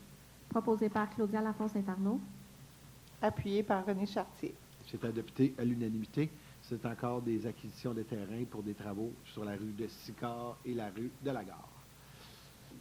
7.6, il est proposé de nommer les personnes dont les noms apparaissent ci-dessous et de les autoriser à délivrer des constats d'infraction dans le cadre de l'application du règlement 1360 pour et nom de la Ville de Mascouche à titre d'autorité compétente. Muriel Compoir, Alexandre Désy, Michel Laliberté, Liam Brouillard-Adjali, Félix Thibault, Marianne Chaussé et Nassim Assouama. Proposé Patricia Lebel. Appuyé par Pierre Filton. Et c'est adopté à l'unanimité. 7.7, il est proposé que le préambule fait partie intégrante du dispositif, de prendre acte de la proposition du comportementaliste canin de soumettre le chien de race husky croisé labrador de couleur brune dont la propriétaire est au domicilié au 3363 rue Saint-Martin, à Mascouche, et les membres du foyer, à un programme de 16 leçons privées supervisées, de déclarer que le chien ne peut retourner au foyer situé au 3363 rue Saint-Martin, actuellement, et maintient la garde auprès du berger blanc, de rapporter la décision sur les mesures appropriées concernant au 8 juin 2026 afin de permettre à la propriétaire de suggérer une solution pour relocaliser le chien dans un foyer sans enfant ni animal. Proposé par Bertrand Lefebvre. Appuyé par René Chartier. Et c'est adopté à l'unanimité. La résolution a le mérite d'être claire. 8, au niveau des finances, il est proposé de prendre acte des documents suivants déposés par la trésorière sur le rapport consolidé 2025, les rapports de constatation, de prendre acte du rapport du maire sur le rapport financier de la Ville de Mascouche, que le rapport du maire soit diffusé sur le site Internet de la Ville de Mascouche. Proposé les gagnants. Appuyé par Pierre Filton. Et c'est adopté à l'unanimité. Bon, là, c'est à mon tour de lire. Prête, madame? J'espère qu'il y a des amateurs de hockey dans la salle, parce que c'est une belle analogie. Non. Chères citoyennes, chers citoyens, au moment de lire ce discours, nos Canadiens sont en série et tout le Québec retient son souffle à chaque mise au jeu. Pour débuter, vous me permettrez donc d'emprunter une image de notre sport national. Au hockey, avant chaque saison, un entraîneur prépare son plan de match, il analyse les forces et les faiblesses de son équipe, anticipe les défis à venir, fixe des objectifs et répartit ses ressources en conséquence. Pour une municipalité, c'est exactement ce que représente le budget annuel. Un plan de match chiffré, réfléchi et adopté en toute transparence par le conseil municipal devant la population. On y fixe nos priorités, on y prévoit nos dépenses, on y anticipe nos revenus. C'est notre feuille de route pour la saison. Le rapport financier, lui, c'est notre tableau de pointage. C'est le moment de vérité où on compare ce qu'on avait prévu en début de saison avec ce qu'on a réellement livré sur la glace. Est-ce qu'on a respecté notre budget? Est-ce qu'on a atteint nos objectifs? Est-ce qu'on a géré les imprévus sans perdre le fil? Est-ce que notre stratégie était la bonne? Ce soir, je suis heureux de vous dire que lorsqu'on regarde le tableau de l'an dernier, le pointage nous est favorable. Pourtant, cette saison 2025-25, elle n'était pas de tout repos. Une économie mondiale agitée, des tensions commerciales qui ont créé de l'incertitude, un sous-investissement des autres paliers du gouvernement dans les infrastructures, et ce, malgré des responsabilités municipales toujours croissantes. Ajoutez à ça une année de célébration pour notre 275e anniversaire et une élection municipale, et vous avez une saison drôlement chargée. Heureusement, notre équipe était prête. Elle a respecté le plan de match avec la discipline et la rigueur financière qui caractérisent la gestion de la ville de Mascouche. Ce soir représente un moment particulièrement significatif pour Mascouche. En quelques heures, nous allons à la fois clore un chapitre et ouvrir un nouveau. D'un côté, ce rapport financier confirme la solidité de nos fondations. De l'autre, avec l'adoption du plan stratégique 2026-2030, nous traçons la trajectoire des 5 prochaines années. Ces deux gestes sont intimement liés. Les résultats financiers que nous présentons aujourd'hui ne sont pas qu'une fin en soi. Ils nous permettent d'être ambitieux dans notre planification. Parce que nous avons géré avec rigueur, nous pouvons maintenant investir dans les projets qui comptent vraiment. Revenons tout d'abord sur les résultats qui parlent d'eux-mêmes. L'élan de développement économique des dernières années continue de porter ses fruits et les décisions prises par notre administration se traduisent en résultats. En effet, l'exercice financier 2025 s'est conclu par un excédent de 11,5 millions. Ce résultat est positif, mais il importe de bien comprendre comment il se compose pour l'apprécier à sa juste valeur. En effet, environ 8 millions de cet excédent sont attribuables à des revenus non récurrents. Essentiellement, il est question de 3,8 millions en droits de mutation, portés par un volume important de transactions immobilières de grande valeur sur notre territoire. On parle ici de transactions touchant la vente d'immeubles commerciaux et de multilogements.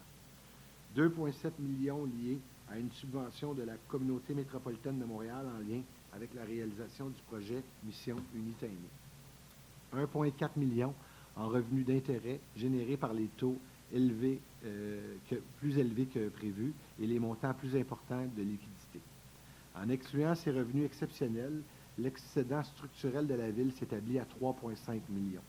Ce résultat plus modeste, mais tout de même significatif, témoigne de la solidité du modèle de gestion de la ville, notamment avec le déploiement du Centroparc, qui, en plus de générer des revenus de vente de terrain, permet d'ajouter de la valeur foncière et des emplois profitables pour les Mascouchoises et les Mascouchois.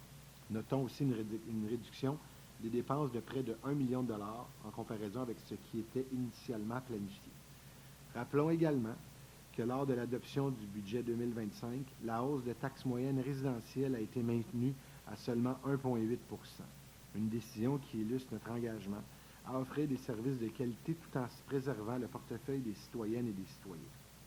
Malgré ces résultats encourageants, nous ne pouvons ignorer les défis qui se pointent à l'horizon, notamment avec la hausse des prix de l'essence. Les turbulences économiques mondiales continuent d'exercer une pression sur les finances publiques à tous les paliers de gouvernement. Pour les municipalités québécoises, les enjeux structurels sont bien réels. La réhabilitation de nos infrastructures telles que les réseaux d'aqueducs et d'égouts ainsi que la voirie représentent des besoins en croissante constante. L'adaptation au changement climatique exige des investissements majeurs dans la résilience de nos infrastructures et la préservation de nos milieux naturels. L'acquisition de terrains stratégiques, particulièrement pour soutenir des projets de logements sociaux ou pour la protection d'espaces verts, requiert une vision et une planification à long terme. Face à ces défis, notre positionnement est clair: maintenir la stratégie de gestion rigoureuse et stratégique qui a fait ses preuves. Fidèle à l'approche adoptée l'an dernier, nous avons choisi d'affecter les excédents disponibles à des réserves ciblées plutôt que les disperser dans des dépenses immédiates. Cette stratégie nous permet de payer davantage au comptant, de limiter notre dépendance à l'emprunt et de maintenir les marges de manœuvre nécessaires pour agir avec agilité face aux imprévus ou aux défis qui se dressent devant nous. Ces excédents sont également répartis d'une façon cohérente avec les grandes orientations de notre nouveau plan stratégique 2026-2030. Ainsi, aujourd'hui, je vous annonce que sera affecté, à partir de l'excédent, 5,8 millions pour le projet du parc métropolitain du domaine seigneurial de Mascouche. Ça, honnêtement, j'en suis pas mal fier parce qu'avec ce qui est déjà présent à l'intérieur de ce projet-là, je peux vous dire aujourd'hui que c'est pratiquement la moitié qui va être payée au comptant. Donc, pour la ville de Mascouche, c'est une très bonne nouvelle en soi. Donc, c'est un projet porteur pour les collectivités où ce qu'on va jumeler le plein air, les espaces verts, mais aussi le patrimoine. Donc, c'est une bonne nouvelle en soi.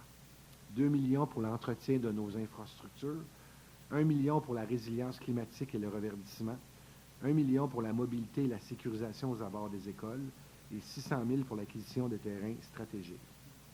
Je souhaite souligner particulièrement l'affectation au parc métropolitain du domaine seigneurial. Avec cette contribution, nous franchissons le cap des 50 du financement comptant, comme je vous disais tantôt. C'est une démonstration concrète de notre capacité à réaliser de grands projets structurants, tout en préservant la santé financière de la Ville et en limitant l'endettement à long terme. Nous poursuivons également notre stratégie en matière de fonds des infrastructures, un pilier de notre planification financière qui nous permet d'anticiper les besoins en réhabilitation et d'éviter les lourds emprunts. Ce fonds permet de faire de la réfection d'infrastructures sur l'ensemble du territoire. Il y a des enjeux sur lesquels on ne fait pas de compromis.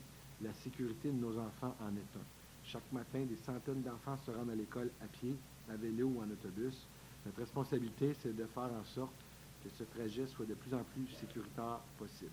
C'est pourquoi nous investirons encore plus dans des aménagements au pourtour des écoles. On en parlait d'ailleurs tantôt. 2025 aura été une année hors du commun pour Mascouche. Une année de 275e anniversaire, bien sûr, mais surtout une année de mobilisation, d'investissement et de livraison concrète pour nos employés et nos concitoyens. Le clou de l'année aura, sans contredit, été la célébration du 275e anniversaire de notre ville. Sous le thème 275e, ça se fête.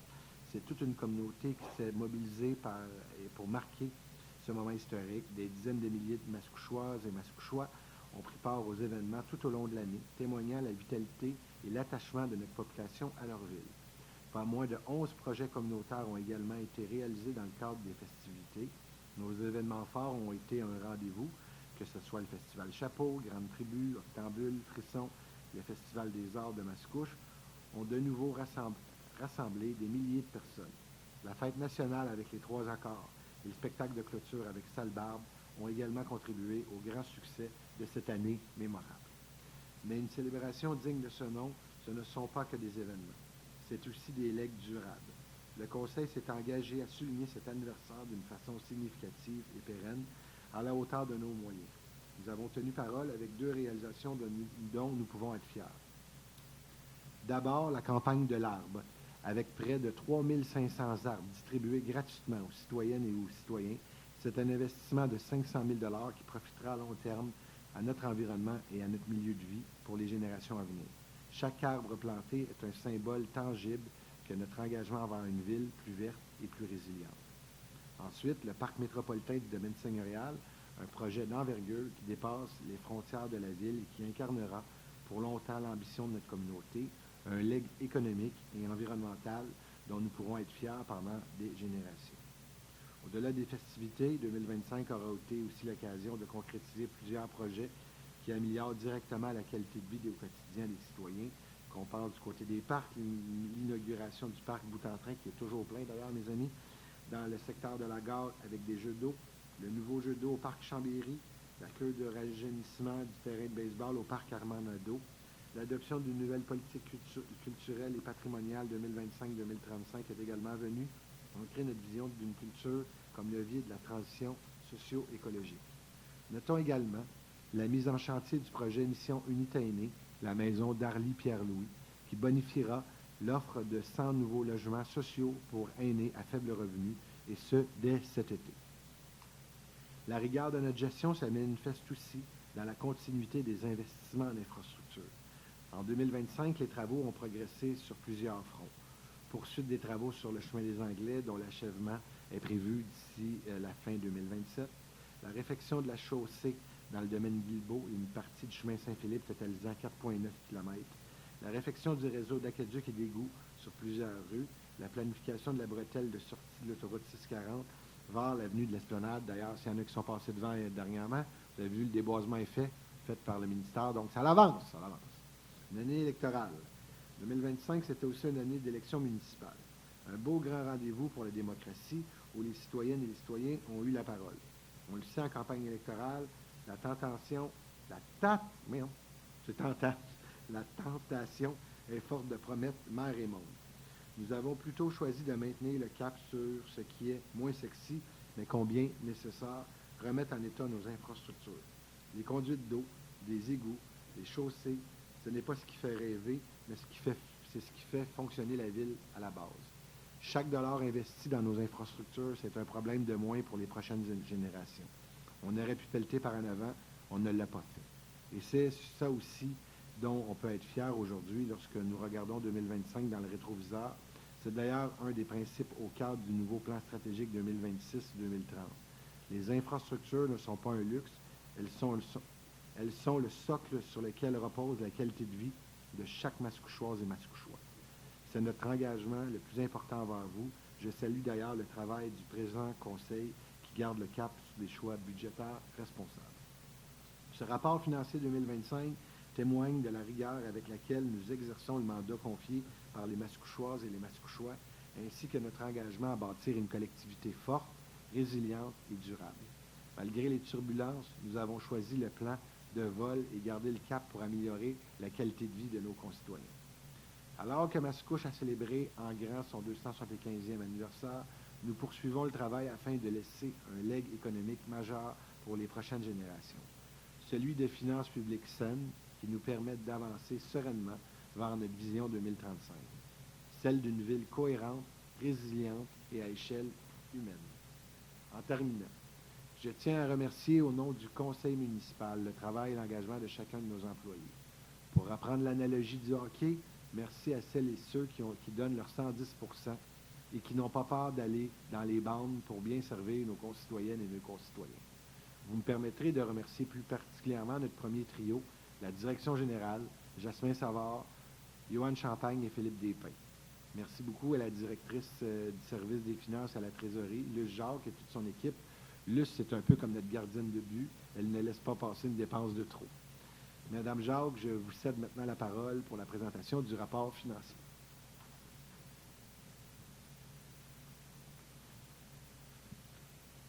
Donc, les sommaires des revenus et des dépenses. Comme mentionné, les revenus supplémentaires de 10,5 millions. Nous avons eu des économies de dépenses de 1,1 million pour un excédent de l'année de 11,5 millions. Donc, les chiffres au-delà des dépenses. Au niveau des revenus, les taxes et tenants lieu de taxes, 710 200 supplémentaires. Les points de mutation, comme mentionné, 3,8 millions supplémentaires. Des revenus de placement, 1,373 000. Autres revenus, 858 200 et des revenus de transfert de 3 751 100, soit des revenus totaux de 10 535 300.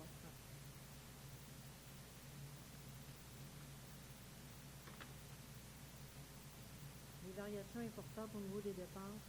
Nous avons eu des économies au niveau de la masse salariale de 1,8 million, une économie au niveau des frais de financement d'intérêt de 800 000, puis au niveau des sommes affectées aux réserves, des dépenses supérieures de 2,2 millions. Les dépenses par service. Les services administratifs comprennent législation, finances, services du CERF, informatique, ressources humaines, des économies de 1 425 658. Les services aux citoyens, police, prévention des incendies, travaux publics, urbanisme, environnement, génie et culture, 760 196 économies. Au niveau du service de dette, capital intérêt, 208 961. On a eu une vente de terrain de 573 000 et des affectations supplémentaires en réserve de 1 929 378.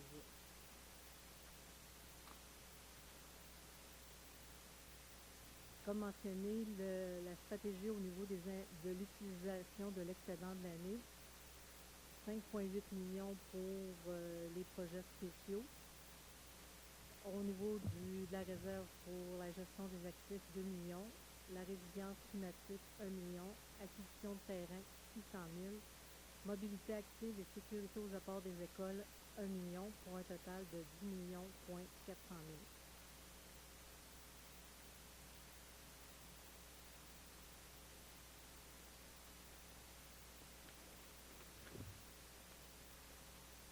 Maintenant, la liste des investissements réalisés en 2025. La poursuite des réfections d'infrastructures sur le chemin des Anglais pour un montant de 1 920 800. Réfection de diverses rues, Saint-Philippe, Principal, Landry, Leblanc, 2 111 200. Élargissement du boulevard Mascouche, 1 180 700. Réhabilitation des aqueducs et égouts pour 2 280 600. Réfection de diverses rues, 434 900. Aménagement du parc et espace vert, 3 103 300. Services professionnels et techniques pour les infrastructures et parc et espace vert, 752 100. Acquisition de terrain, 10 166 000. Toujours acquisition de terrain, 3 767 700. Infrastructures diverses, 1 583 100. Réaménagement de parc, 180 200. Amélioration de bâtiments municipaux, 786 700. Acquisition de véhicules, 733 900. Investissement d'instruments logiciels, informatique, ameublement de bureau, 417 800. Et autres dépenses en immobilisation, 381 700 pour des investissements totaux de 29 810 700.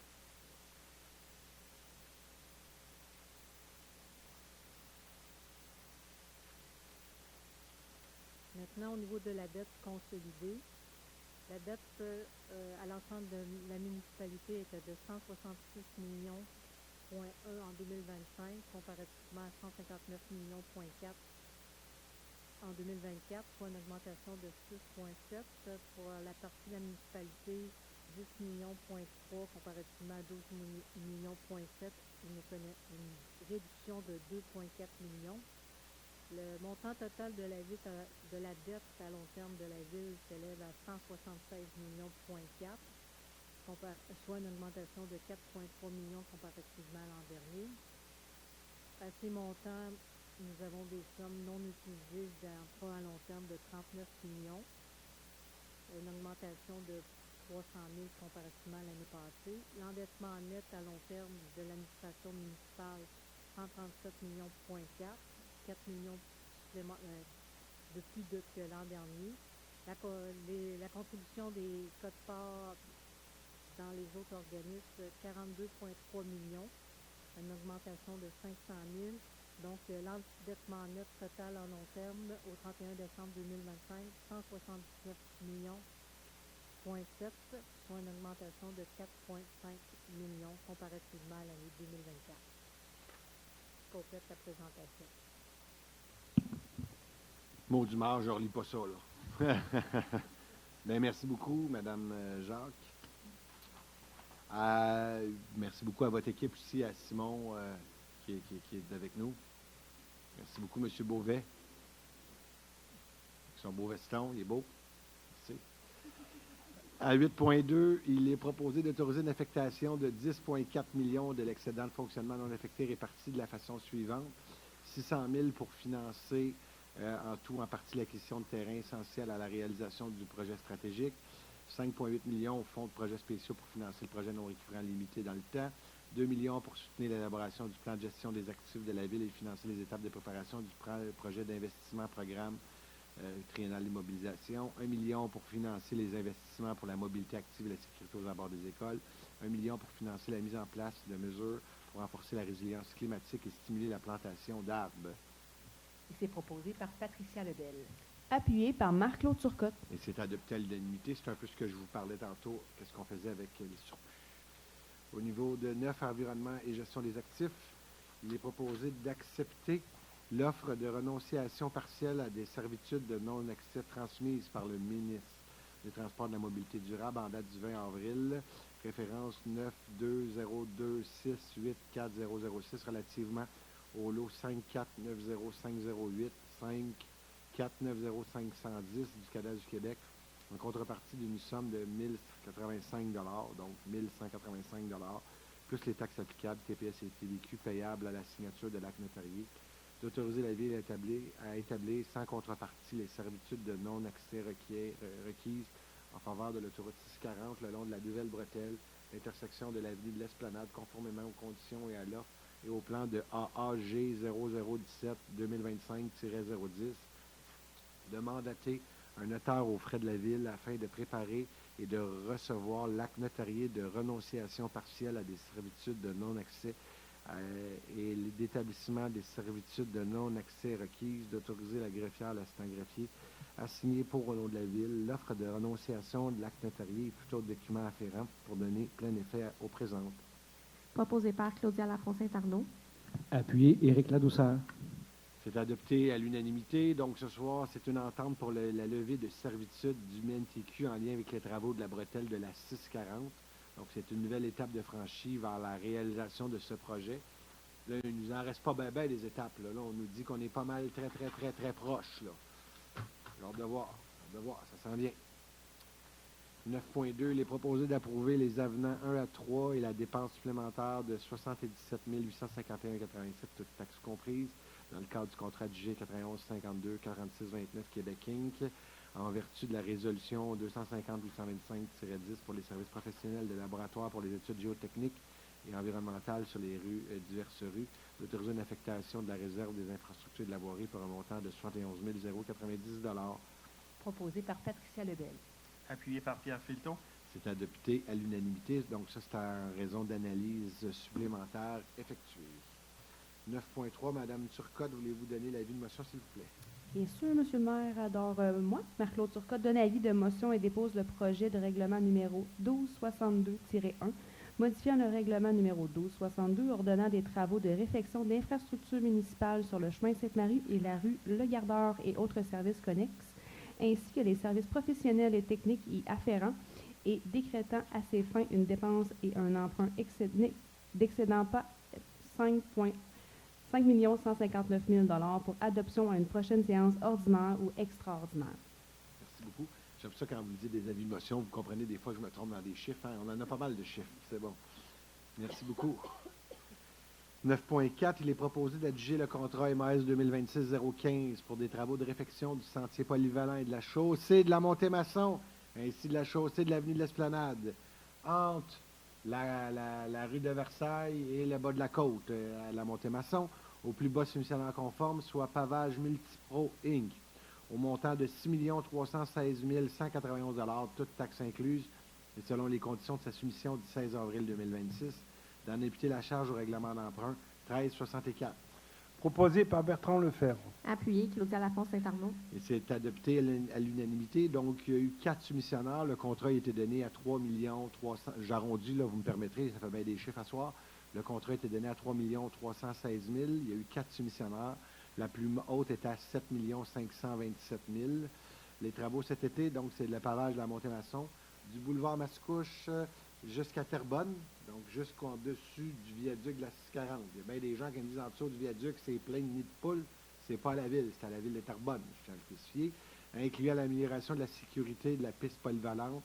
Donc, c'est aussi le pavage de l'avenue sur l'avenue de l'Esplanade, de la Montée-Masson jusqu'en haut de la côte à l'Esplanade de la rue de Versailles.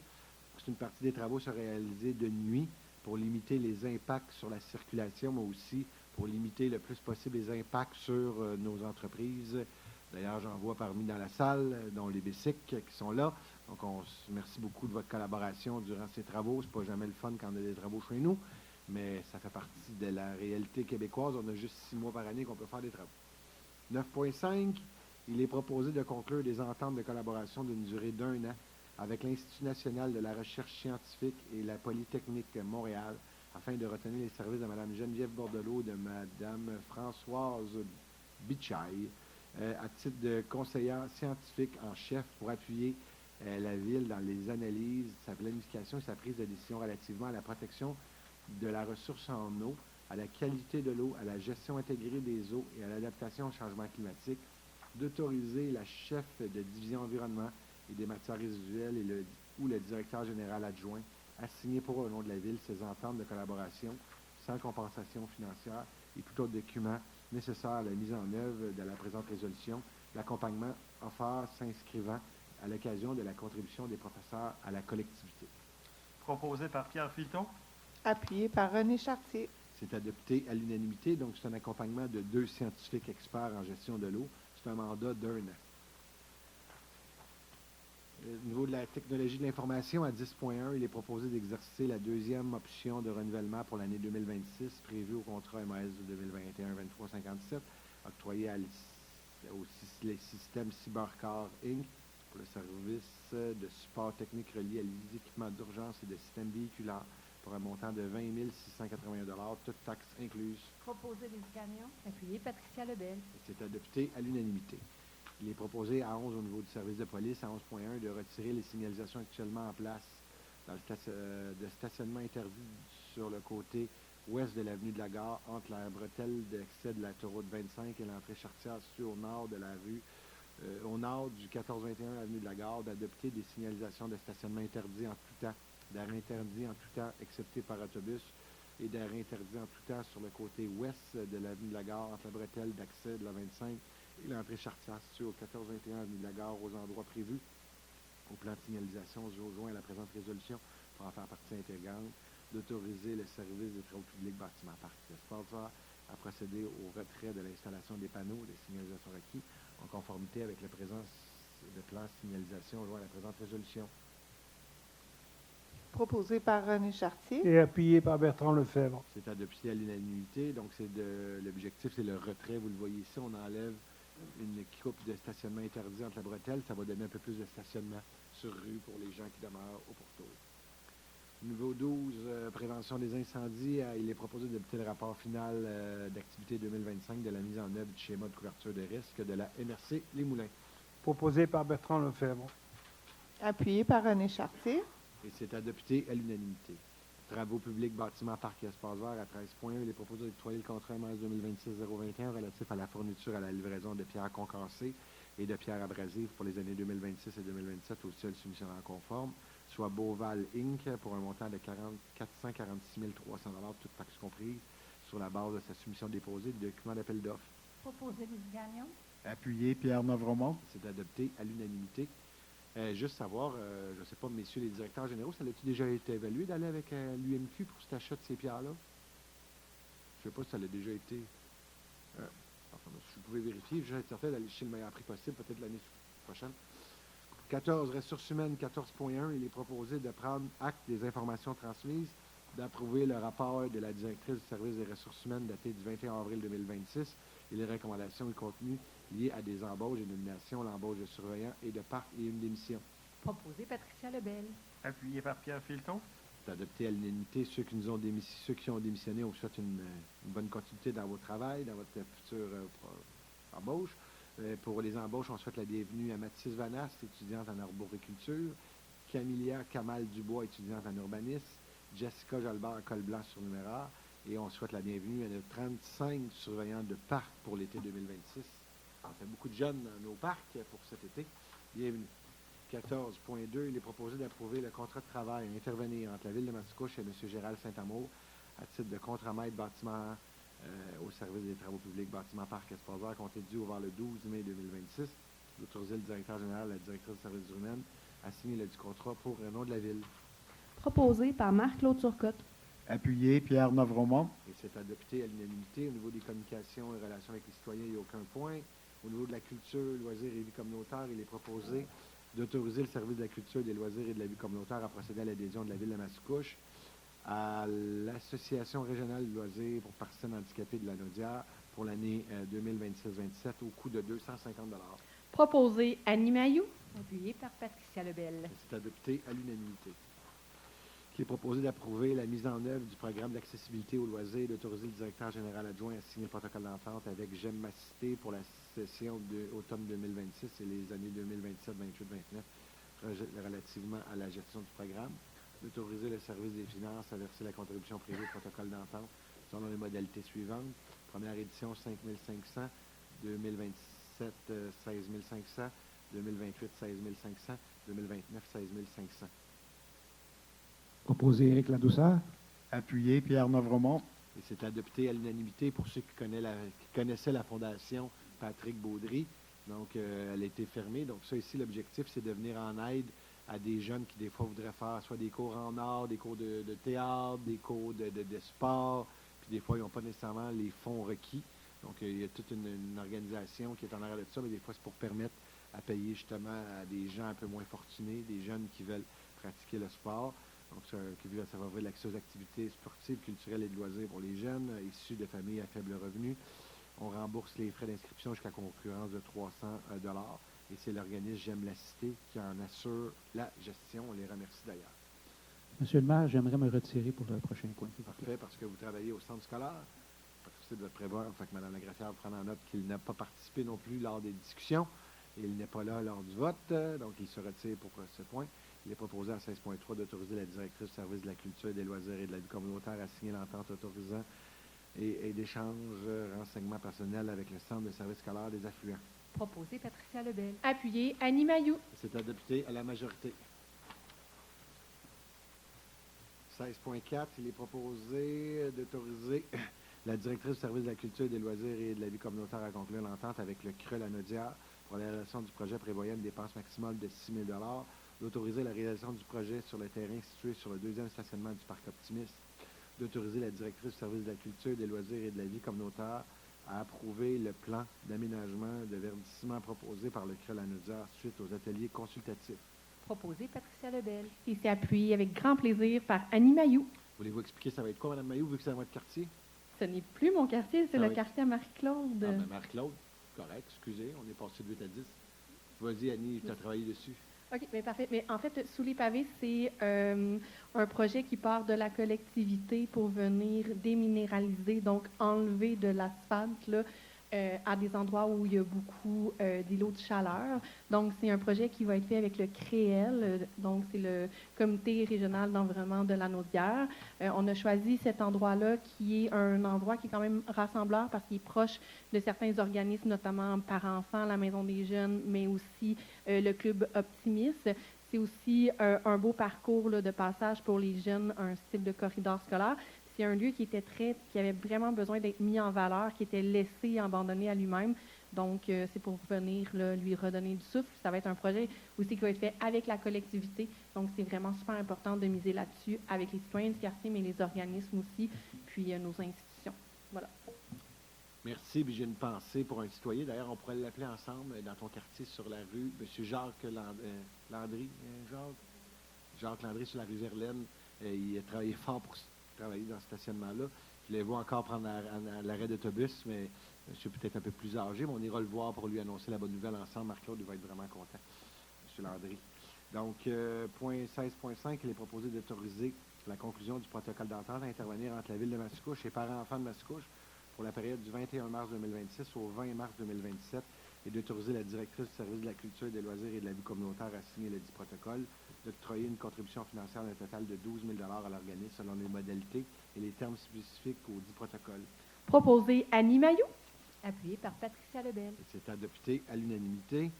17, au niveau de l'appui aux organismes, il est proposé d'octroyer la somme de 500 $ au centre aquatique pour son activité de levée de fonds dont les profits seront remis à Enfants Soleil.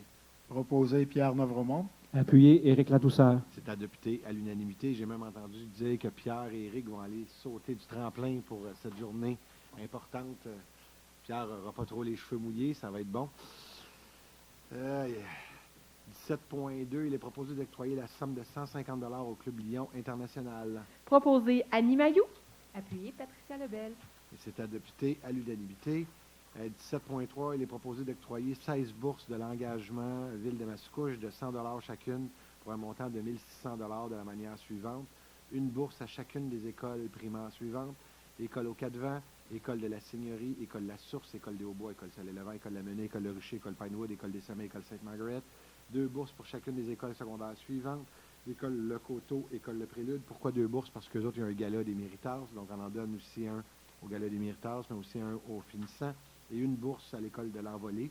Et finalement, une bourse Méritas, soit la bourse Jacques Beauchemin pour la Maison des jeunes de Mascouche. Jacques Beauchemin, qui est un ancien trésorier de la ville de Mascouche, qui a été très impliqué, qui est décédé aujourd'hui, mais qui a été bien impliqué dans la ville en tant que tel. Donc, c'est besoin d'un proposeur. Proposé Lydie Gagnon.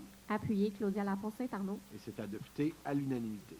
On est maintenant rendu à la deuxième période de questions. Il faut que vous fassiez des liens avec quel point vous faites référence pour que je puisse me retrouver dans mes notes. Si bien sûr vous avez des questions, la parole est aux citoyens.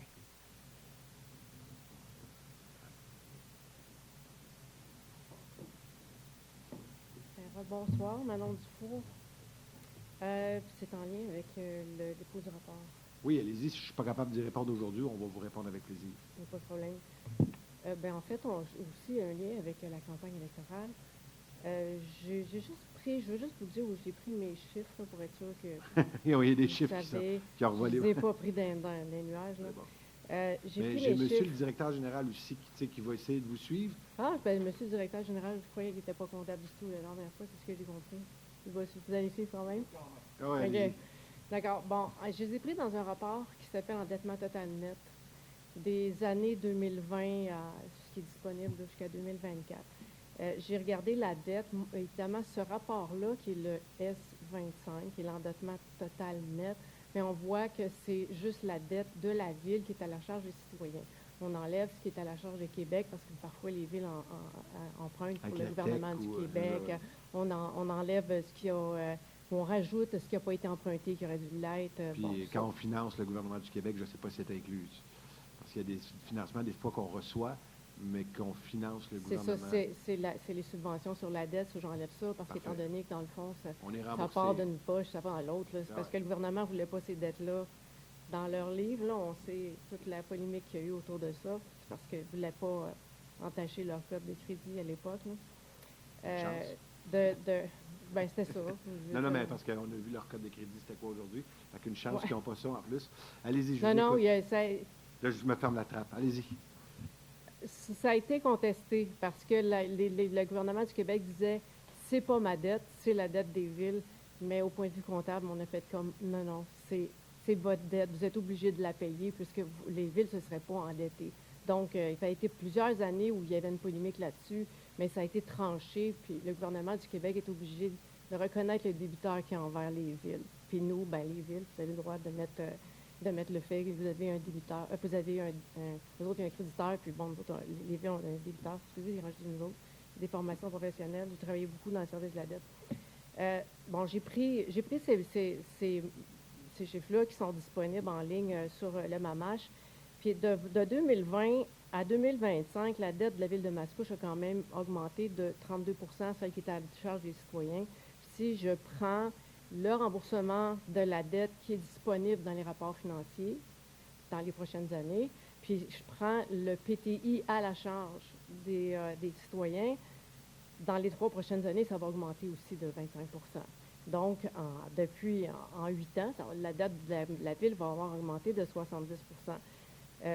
Sur mon compte de taxes à moi, dans les 3 prochaines années, je m'attends à un 300 $ de plus de remboursement de dette et les intérêts et tout ça. Dans le temps de la campagne électorale, je me souviens qu'on avait jasé un petit peu moins à l'aise, moi, avec le financement comptant, mais en même temps, c'est pour... le financement comptant, c'est taxé aujourd'hui des biens que les gens vont utiliser pendant 10 ans, 20 ans, mais on les paye aujourd'hui. Donc, vous me faites assumer la dette de quand j'aurai déjà vendu ma maison, là. Mais par contre, s'il y en a toujours eu, je vais bénéficier de ceux qui l'ont payé avant. Là. On sait ce que c'est, mais il y a une politique de gestion de la dette qui, normalement, devrait être là dans chacune des villes pour encadrer la gestion de la dette. C'est sûr qu'il y a des villes qui vont dire, pas plus que tant de dettes en devises, pas plus que tant de dettes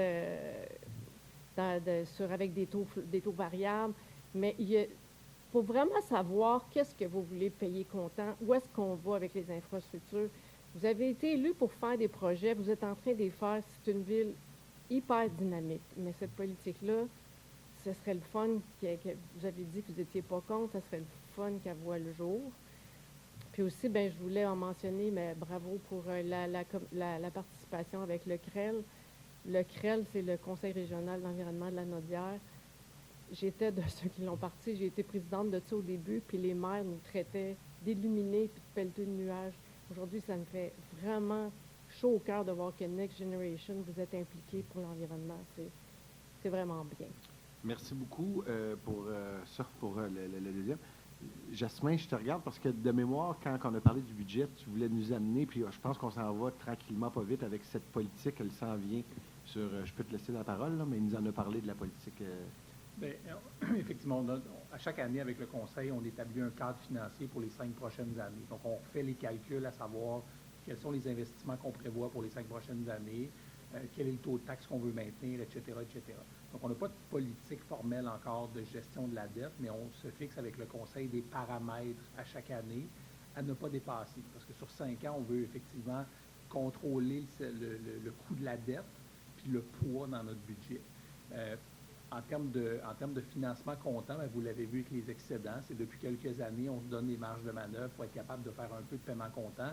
L'objectif, en toute équité, c'est pas de tout payer comptant, mais c'est d'avoir un certain équilibre pour éviter que tout soit financé par emprunt à l'ensemble et qu'on ait un certain nombre d'investissements payés comptant.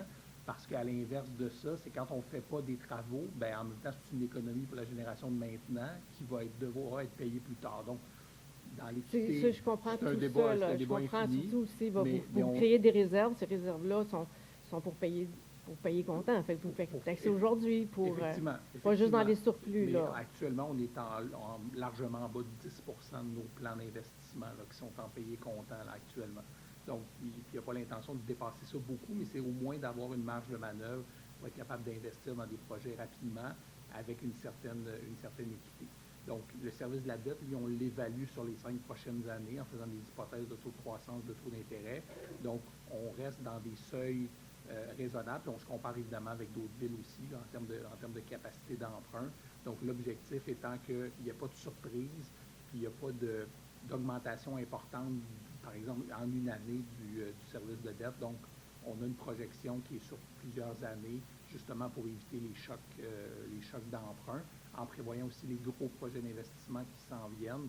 Donc, pour éviter qu'on fait un plan d'investissement relativement linéaire pour éviter des chocs. Mais est-ce qu'elle va être publique? Est-ce qu'il va y avoir une politique rendue publique sur... On l'établira avec le conseil à savoir est-ce qu'on se donne des seuils publics, mais actuellement, en termes de gestion, nous avons des indicateurs qu'on travaille à chaque année pour permettre au conseil d'avoir une idée très précise sur 5 ans vers où on s'en va en termes de choix budgétaires et de choix d'investissement. Juste vous dire, madame, votre question, vu qu'elle s'adresse aux politiques, je veux dire, je ne peux pas répondre pour le conseil, c'est en évaluation, puis ça va me faire plaisir de vous revenir, donnez-nous juste un petit peu de temps, parce que là, honnêtement, Jasmin, depuis son arrivée, ça fait peut-être 2 ans qu'il est là, toute la planification financière, c'est un peu pourquoi qu'on est allé le chercher, une vision sur un long terme, c'est sa force. D'ailleurs, on l'exploite au maximum, on est bien content de l'avoir. Maintenant que c'est dit, on ne peut pas tout faire non plus en même temps, mais cette gestion de la dette-là, elle est vraiment importante. Puis, je suis obligé de vous dire, bien honnêtement, avec tous les investissements, puis ça, c'est autant Mascouche, mais c'est à travers le Québec, on a énormément d'amour à mettre sur nos infrastructures publiques, nos infrastructures en eau, nos infrastructures d'égout. Et d'ailleurs, vous allez voir, là, on s'en va justement aux assises de l'Union des municipalités du Québec. Vous connaissez ça parce que vous faites partie de ce monde-là depuis longtemps. Bien, vous allez voir les positionnements qu'on fait. Il faut arrêter de faire de la coupure de ruban, il faut s'occuper de nos infrastructures. Mais si c'est les villes eux-mêmes qui s'en occupent au courant des prochaines années, je suis obligé de vous dire très sincèrement, si on s'en occupe seul, ça ne sera pas évident. Là. La portion qui vient en aide du gouvernement du Québec dans les 10 dernières années pour les infrastructures publiques, malgré que les villes, on est propriétaire de 60 de tout ce qui s'appelle infrastructure publique à travers le Québec, elle a diminué de 50 On avait environ 8 du plan du PQI du Québec qui venait dans le monde municipal. On est rendu à 4 aujourd'hui, malgré que les coûts ont explosé. Il y a peut-être eu un retard dans les investissements, mais là, il va falloir repartir à fond de train. Puis regardez l'état de la Montée-Masson, mais regardez l'état de Notre-Dame à Montréal, puis regardez les routes, puis les tuyaux qui pètent de partout. Si on ne s'en occupe pas, les tuyaux vont s'occuper de nous. Donc, je vous le dis, on va le faire, puis on a un grand plan pour remettre à niveau nos infrastructures. On se mobilise comme jamais, mais il va falloir que le gouvernement du Québec soit là parce que oui, ça va avoir un impact important. Dans la dernière TEC cette année, le gouvernement fédéral, on a déjà une diminution d'à peu près 5-6 du montant qu'on avait. C'est autant fédéral que provincial. Là. On est coupé de partout, les villes, mais on est propriétaire de plus que la moitié des infrastructures à travers le Québec. C'est ça qui est un non-sens. Donc, je ne parle pas de nouveau, je ne parle pas de nouveaux projets, de nouveaux parcs de baseball. Je parle juste de garder à niveau ce qu'on a fait déjà. C'est quelque chose.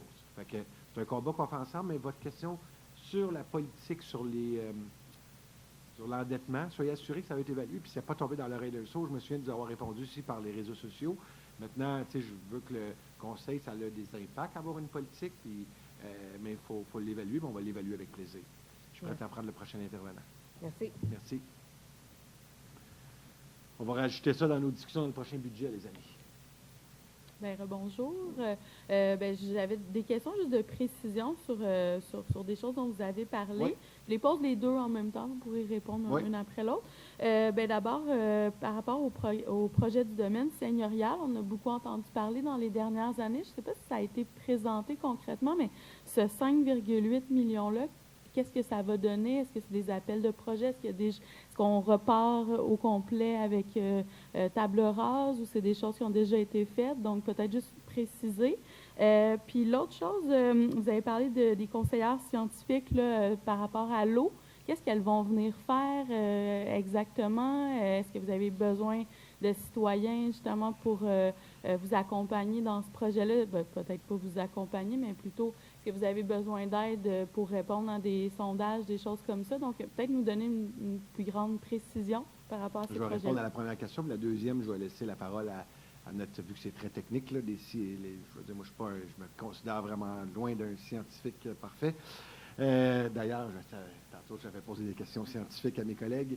Concernant le domaine seigneurial, juste pour faire un historique, puis il a été très vivant. D'abord, quand on est devenu propriétaire de ce projet-là, on avait mis du domaine seigneurial, de mémoire, c'était en 2012. J'ai été là en 2013. On est devenu propriétaire en 2015 du domaine seigneurial, devenu propriétaire. L'objectif, avec l'aide du gouvernement du Québec, c'était de faire un grand projet. Il y avait à l'intérieur de ça un lieu de diffusion. On parlait d'un projet global là, d'environ 25 à 30 millions. Le gouvernement du Québec, et ça je le jure sur la tête de mes enfants, avait dit qu'il était prêt à investir jusqu'à 15 millions. J'avais eu la ministre dans un Zoom qui m'avait dit on va investir 15 millions. Maintenant, vous avez ce qui s'est passé avec l'État québécois, l'économie québécoise. Vous avez vu les espaces bleus qui avaient dit on annonçait partout au Québec, qui en ont fait juste 2 sur 17 régions. La Naudière, on n'en a pas eu. Ça faisait partie aussi des possibilités. Les espaces bleus chez nous, on était à l'accueil du Grand Lanaudière. Maintenant, il n'y a pas eu ce projet-là. La Ville de Mascouche, on a décidé de partir en appel de proposition avec un projet privé. Donc, le projet privé, c'était la personne va devenir propriétaire de ce terrain-là en bail amphithéotique, mais vous prenez l'engagement de préserver les bâtiments. Vous faites un projet soit d'hôtel, quelque chose de positif, mais vous prenez l'engagement de prendre soin des bâtiments. On est allé, le promoteur en question, c'était un spa avec un hôtel. Malheureusement, tous les spas au Québec, c'était Strom Spa, c'était pas un spa de coin de table, c'était quelque chose de très sérieux. Malheureusement, le financement de Québec, dans tous les spas au Québec, qui ont toujours eu des spas, on avait appliqué au fonds de la relance touristique. Je regarde Patricia, c'est bien ça qui avait appliqué le fonds de la relance touristique. Malheureusement, il n'a pas été sélectionné. Donc, encore une fois, faute de financement, le projet privé n'a pas levé non plus. Donc là, on s'est retourné de bord et on s'est dit, là, au lieu d'aller demander à gauche puis à droite, puis au lieu de mettre des drapeaux du Québec puis du Canada en avant, on va se mettre juste le drapeau de Mascouche. Puis on va se faire un projet mascouchois à la hauteur de ce qu'on est capable de se payer. D'ailleurs, on en parlait tantôt, ça va être un projet patrimonial, mais aussi la forêt, l'espace vert. C'est vraiment ce qu'on va miser. On va conserver un des 2 bâtiments, donc le vieux moulin. La maison du meunier, malheureusement, elle n'est plus en état d'être conservée. On va garder le vieux moulin, puis ça va être un chalet d'accueil, quelque chose de simple, à la hauteur de ce que Mascouche on peut se payer. Mais comme je vous disais, on a gardé des marges de manœuvre, cependant, pour en payer une portion au comptant. Tantôt, madame parlait d'endettement, il faut s'assurer. Puis ça, c'est intéressant parce que le financement qu'on se garde pour ce projet-là, excusez-moi l'expression très anglophone, mais j'essaie de trouver un one-shot, une seule fois. Mettons le 10 millions qu'on est allé chercher, c'était avec les terrains de l'aéroport, par exemple. Donc là, les terrains de l'aéroport vont nous permettre, ça n'arrive pas 20 fois dans une ville qu'on a 10 millions disponibles pour le mettre dans un projet. On a fait un choix, je pense, qui est responsable. Donc, c'est un projet global de 20 millions, chalet d'accueil, parc, espace vert, marche. Vous avez vu, le barrage est déjà fait. Ça, c'est tout dans la phase 1 et tout en construction présentement. Mais soyez assurés, d'ailleurs, on en parlait tantôt, pour la phase 2 et la phase 3, là, on va parler peut-être un jour de vélo de montagne. Je vois l'association des vélos dans la salle. On va parler peut-être de traîneaux de chiens qui courent. On va peut-être parler de plein d'idées. La phase 2 et 3, qui vont être beaucoup plus extrapolées. On va mettre la population dans le coup, on va pouvoir venir donner leur opinion. Vous allez comprendre que la phase 1, on n'a pas excessivement de marge de manœuvre. Il faut que ce soit un projet simple. On ne veut pas non plus on veut pas faire un projet exponentiel. C'est vraiment un projet simple. Donc, on va miser sur la forêt et très certainement sur les bâtiments, le bâtiment un peu plus historique. Pour votre deuxième question, Johan. En fait, c'est un programme qui existe où est-ce que des chercheurs ou des professeurs offrent de l'accompagnement au niveau des municipalités. Donc là, les deux ressources qu'on est allés, avec lesquelles on formule une entente, c'est pas tant dans une optique de mettre des tables de concertation ou des volets de participation, c'est vraiment que ces ressources-là ont des spécialités super spécialisées. Madame Bordelot, elle est spécifiquement au niveau des eaux, de la gestion des eaux souterraines, et Madame Bicaille, elle est spécialisée notamment au niveau de toute la résilience, au niveau des plans de résilience urbains et des infrastructures souterraines, encore dans le volet qualité eau. Donc, ce que ça nous donne, c'est que ça nous donne accès souvent à des bases de données, des volets de recherche, d'accompagnement sur des mandats très spécifiques. Donc, par exemple, si on voudrait évaluer quel va être l'impact des changements climatiques en termes de prévisibilité pour l'eau potable, ça nous donne l'information scientifique beaucoup plus. Fait que c'est vraiment des accompagnements ponctuels. C'est un super beau programme. Ça nous permet d'élargir nos horizons et de bénéficier de l'apport scientifique des universitaires. Merci à vous. Est-ce qu'il y avait d'autres interrogations de la part de la population? Merci. Les étudiants qui sont là, j'espère qu'on va vous voir à la prochaine séance. C'est toujours le fun de voir des jeunes venir aux séances du Conseil. Les autres citoyens, soyez assurés qu'on est disponible si vous avez des choses que vous voulez nous parler. Vous pouvez me parler à moi, mais aussi parler avec des membres du Conseil. On est toujours là pour vous. Vous dire que la prochaine séance aura lieu je l'ai ici, le 8 juin prochain. Donc, en espérant que les Canadiens vont être encore en séries éliminatoires d'ici là, pour la finale peut-être. Mais d'ici là, je vous souhaite une bonne fin de soirée. J'ai besoin d'un proposeur de notre appuyant pour la levée de l'Assemblée. Annie Mailloux, je propose la levée de l'Assemblée. Appuyez Éric Ladouceur. La députée à l'unanimité. Merci beaucoup.